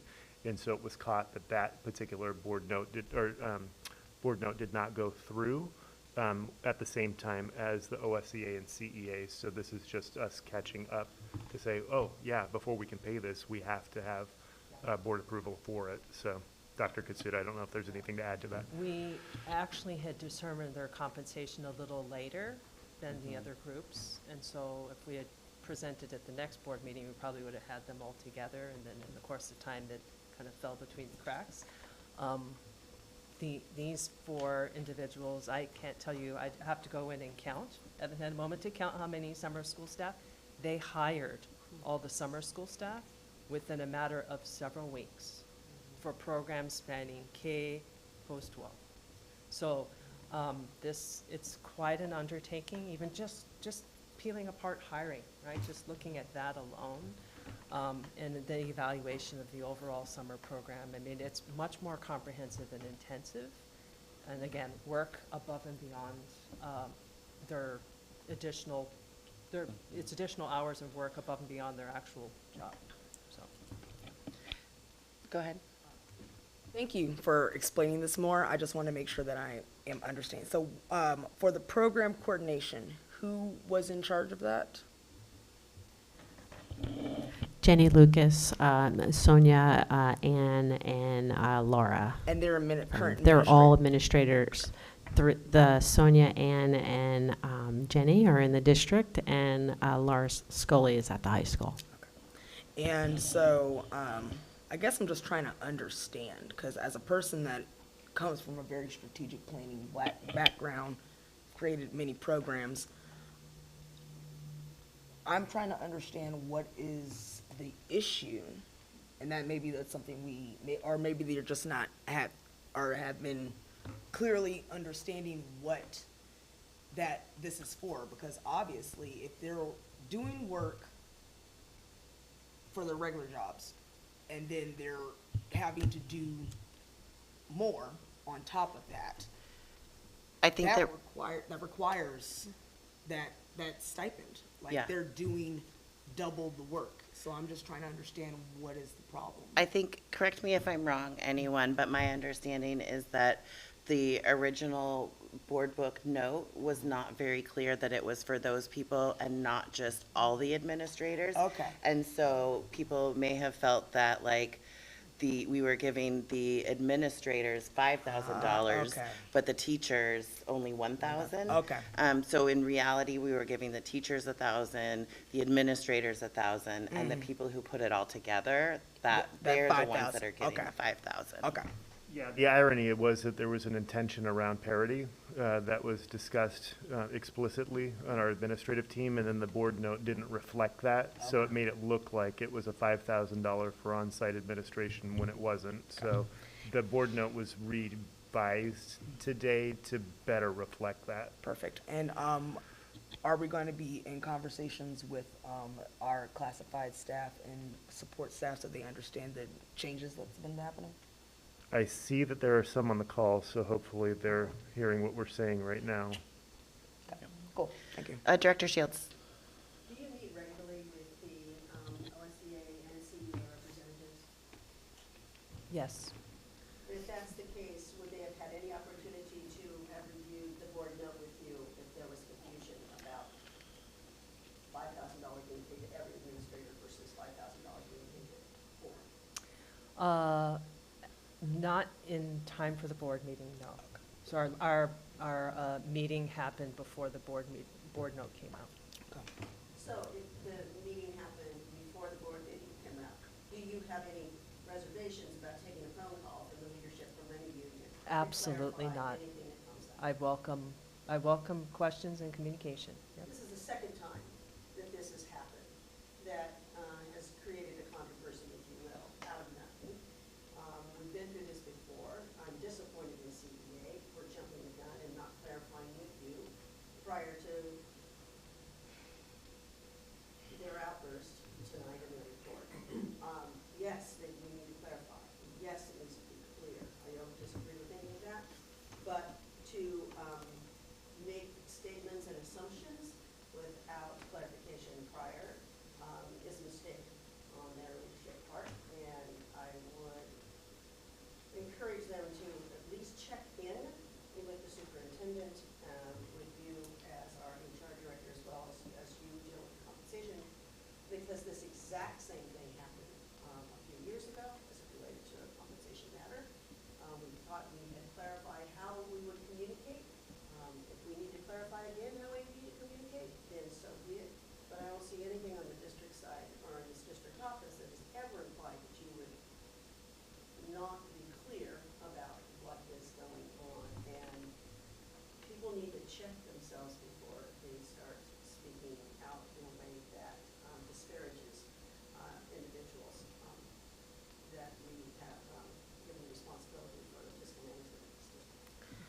I also wanted to say that I understand that, frustrations from both sides, and that it seems like we need to do some real thinking on relationship building between the unions, the administration, and board.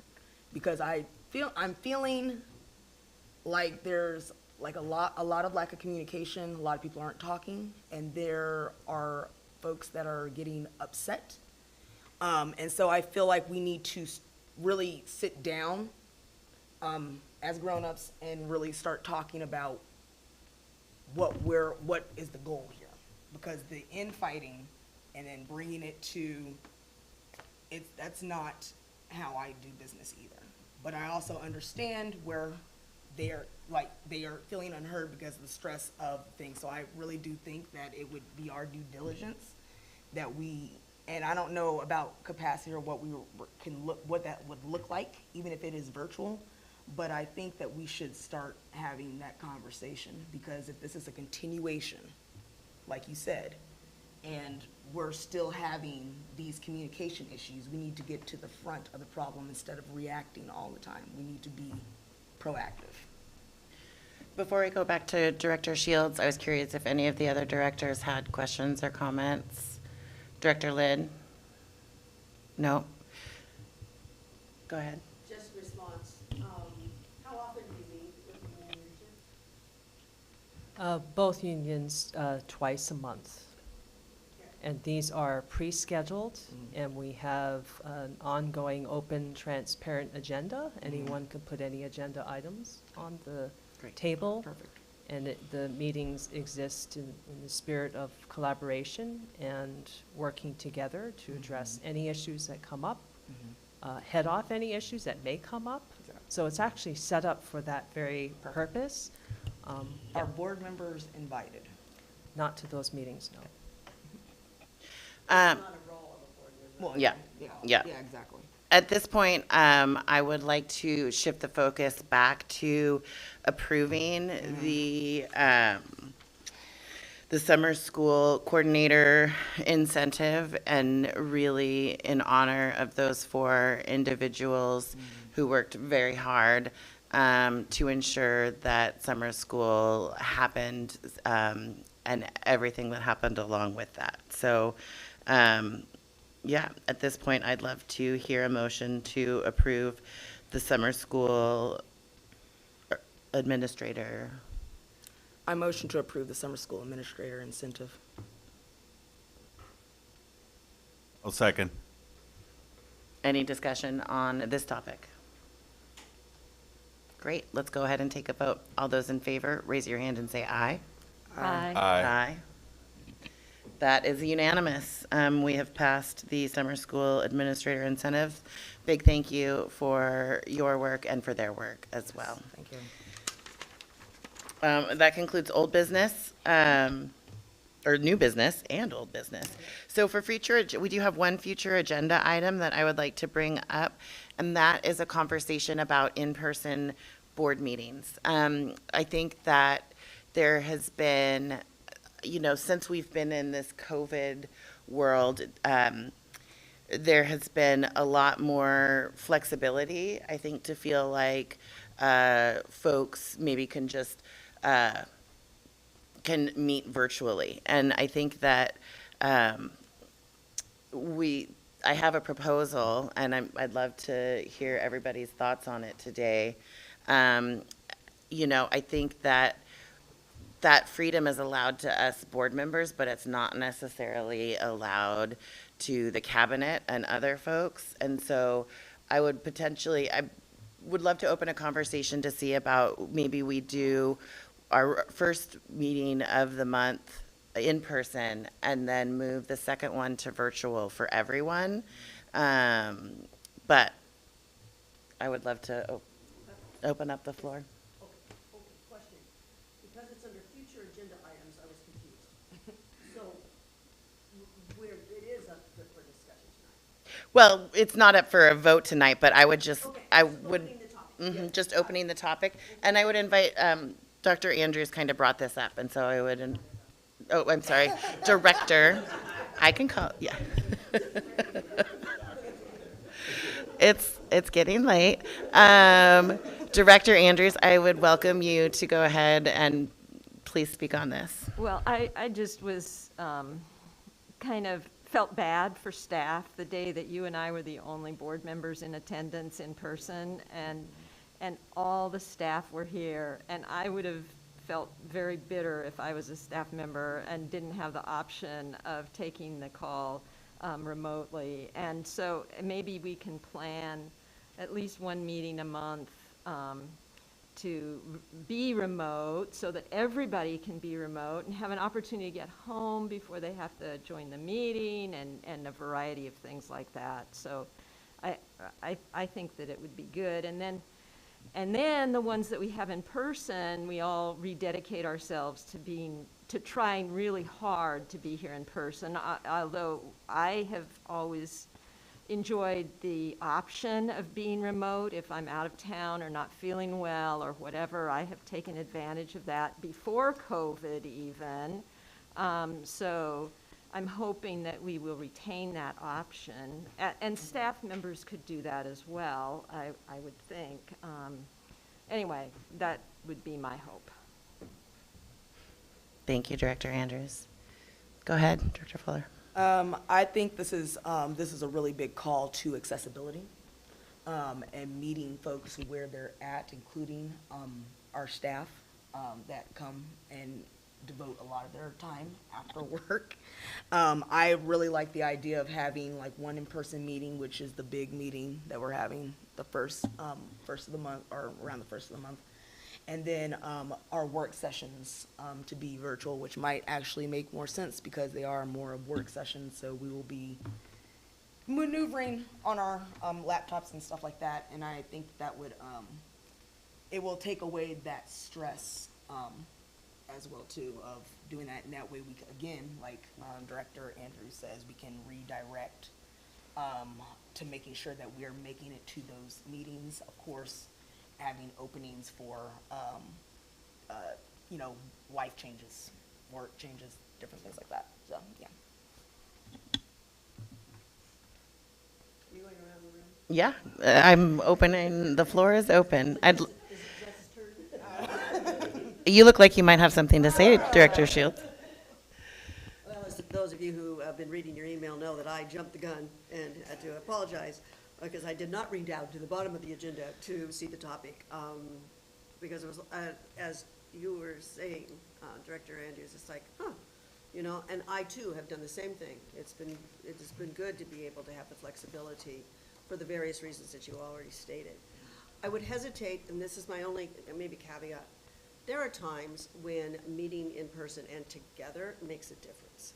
And to state that every second meeting would be virtual might be an overstatement depending on what the work session is going to be on.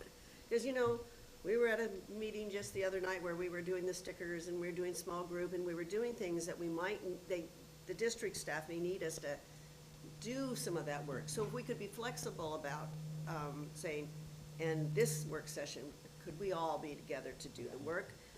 I think we'd like to be able to have that option. Mm-hmm. My email that I put out also mentioned, like, if we all are you start finding out as our chair that, gosh, this person's out of town, this person's not feeling well, this person has got a work conflict, this person, and suddenly there's 4 or 5 of us who are going to come, but we can't be here for whatever the reasons may be, that you just say, you just text us and say, we're moving this to virtual because we've only got 2 board members who can come into the room. And that seems highly inappropriate to have just the 2 people that could do it and then every one of the staff members being expected to do it. So I think as the chair, I would like you to have that flexibility and that we as board members would communicate early enough so you could make that call and say, gosh, it just looks like this is happening in everybody's life. And that you could help us make a decision between in-person versus virtual because of extenuating circumstances. Because, hey, there's COVID, there's the flu season, there's colds, and there's work, and there's other responsibilities. We just can't anticipate all the things, but we need to communicate with you. Appreciate that. Thank you, Director Shields. Do you have anything to add? Not much to add. I support whichever way we go, but I do think, in fairness to everyone that participates, that we should announce it like that Monday, or, you know, with plenty of advance notice. You know, I understand things do come up. It's like, uh-oh, not feeling good. I don't think I should be there. My only concern would be if there are less than 4 of us in the room and a vote needs to happen, and then all of a sudden the internet kicks out, and all of a sudden there's only 3 people that are able to vote. So now we're holding up the process. So I encourage us, when meetings are here at the district office, to do your best to make it. I appreciate that. That would be my only concern. So I want to raise an issue with specific, so this year, I believe many of our work sessions will be devoted to strategic planning.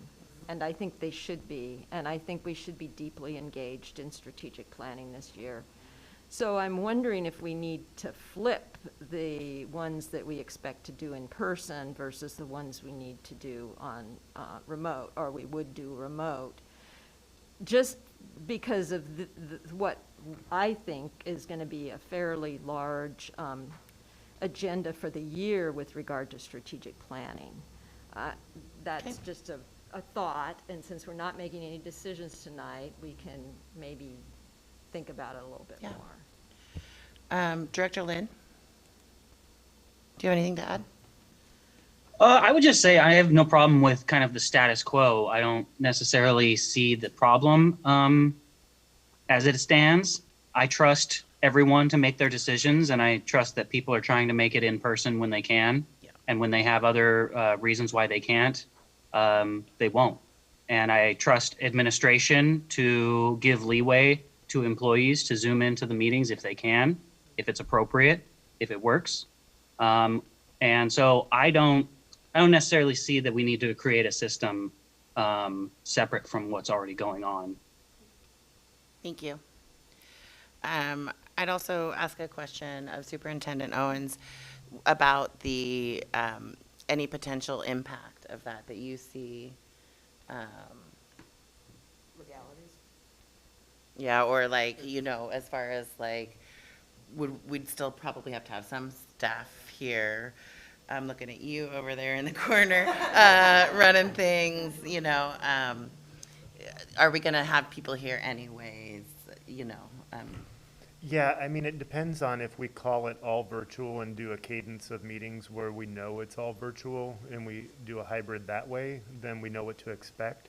But if it's more about what we're talking about, where people just do their best to make it and call in, you know, if they need to, then, you know, it sounds like it's more status quo, and people are just kind of redoubling their efforts to make it in person when they can. So I would say it's up to the board's prerogative in terms of how you want to organize it, and we can be flexible either way. It's just nice to have some predictability. I like for our cabinet to be here, just to be able to address questions on the fly like we've had. Yes. And so, you know, that's something that we've committed to do as a cabinet. But, you know, if something happened or somebody felt ill, you know, we would allow that allowance for them to be able to call in. Excellent. I think this is a really good start to a conversation, and let's maybe move it to, would it officially be new business, or would it be old business now? Next meeting. All right, we'll just move it to an action item, and we can figure that where it goes later. I really want to thank you, Director Andrews, for bringing that up, and all of you for your thoughtful input on that. Any other future agenda items? Anything for the good of the order? I've got a list of future agenda items to just run through before anybody else chimes in with other things here. We've got introduction of CMS Assistant Principal Gung Huang and new CHS Assistant Principal Carl Reinhold. So we'll introduce them at the next meeting. We have boundary zone revisions. So what we talked about during the superintendent's report we'll bring forward during the work session. We have the board operating agreements and the board superintendent operating agreements that we worked on with Vince over the summer, and hopefully we have those available to bring back and finalize and confirm. We have an enrollment update report, behavior safety assessment, and annual restraint and seclusion report. And finally, we're going to talk about the superintendent evaluation process for 22-23. So lots of good stuff for the work session coming up. Are you getting comments on your evaluation? Yes, from Director Andrews. No. It's really important. Give him comments on it, okay? Everybody. I'm looking at you, Roger. Do you have even a copy?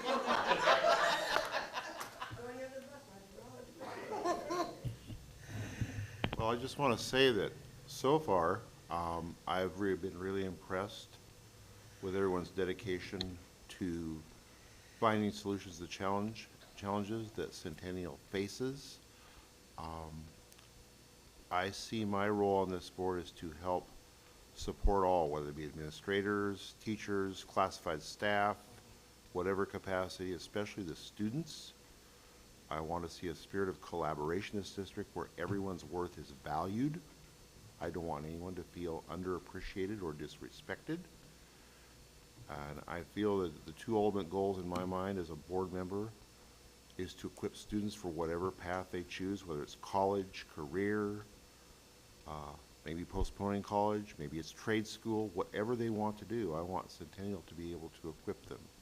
And I think we all have to bear in mind that our ultimate responsibility is to not only the students, but the taxpayer, parent, residents of this district. They showed their very generous support back in 2020 when they passed the last bond issue. And I will confess right now, I was surprised that passed with the size of it.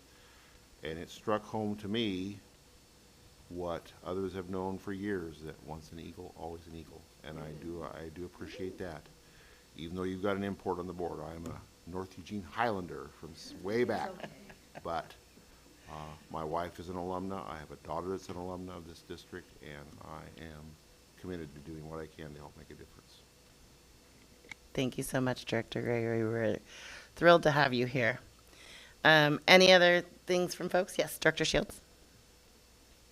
Just, could we, because the strat planning and that's coming up, could we get a kind of proposed calendar for when you think those things are going to hit? Interesting you should ask. We're meeting with our consultant tomorrow, and that's our intention, is to try to nail that out so that you have predictability in terms of when things are coming up, so you can get those on your calendar. Okay, thank you. Director Andrews. Another one. Yep. We have the OSBA dinner next week, right? Did people respond?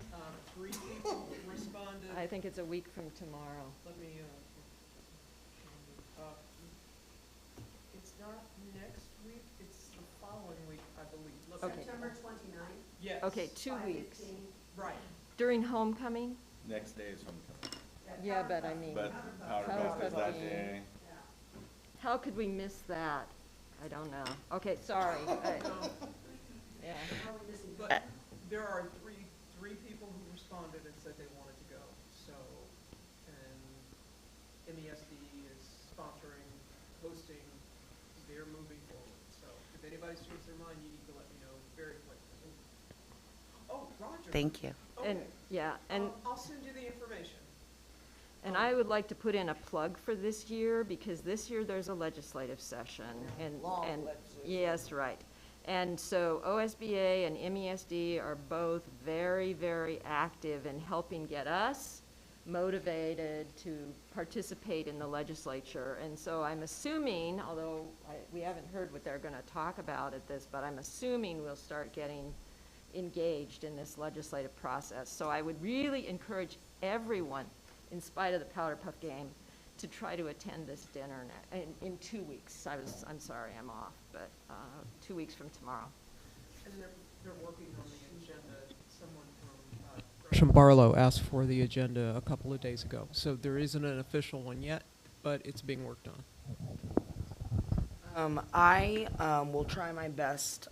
My main goal, though, is to get to the homecoming, and with work and everything, I have to be careful with how many things I can miss. So, but I will try my best to be at the dinner. I will let you know if I'm not able to make it, but I do plan on coming to the homecoming. So, I will send out the link. You'll need to pick out what you're going to eat, so they can order it. So I'll send that out again. Thank you. I've got a question for Mr. Miller. Is there any historical, has a board ever put a float in the parade? And if not, I'll volunteer my husband to drive us all in the back of his pickup. No. I don't know if that's something that people would even want to do, but I'm really excited. That's true. exactly, for candy. Yes. And we could sit in the back of a truck, right? We don't have to necessarily all walk because, you know. Keep in mind, it might be a quorum. You may need separate trucks. Okay. We'll get some clarification, yes. But would that be welcome if we decide to pull it off? In the map of the parade, we already have a little section that is ready for you to fill, and you could just practice your parade waves like this. Elbow, wrist, wrist. Yep, we got it. Yeah. I think meetup is like 4:30, and then we go at 5. You show up. The parade actually starts at 5:30. We usually have people starting 4:30 to line up, and then everybody, if you come to the Powell Butte parking lot, there'll be little signs up and say this is the area, and then you'll be in the loop. And then if you want to make a float, and I'll actually pitch this over to Director Shields, she could tell you some of the stuff that the board members have done in the past. So you could you could even accelerate the bar that has been set historical on this one. So I'll go ahead and put a request in. That Make is sure I get to fantastic. leave We work should early. definitely have some coffee to discuss that. Yes. All right, and with that, I'm going to go ahead, make sure there's nothing else. Fantastic. We'll go ahead and adjourn this meeting at 9:33 p.m. Thank you all so much for your time and attention.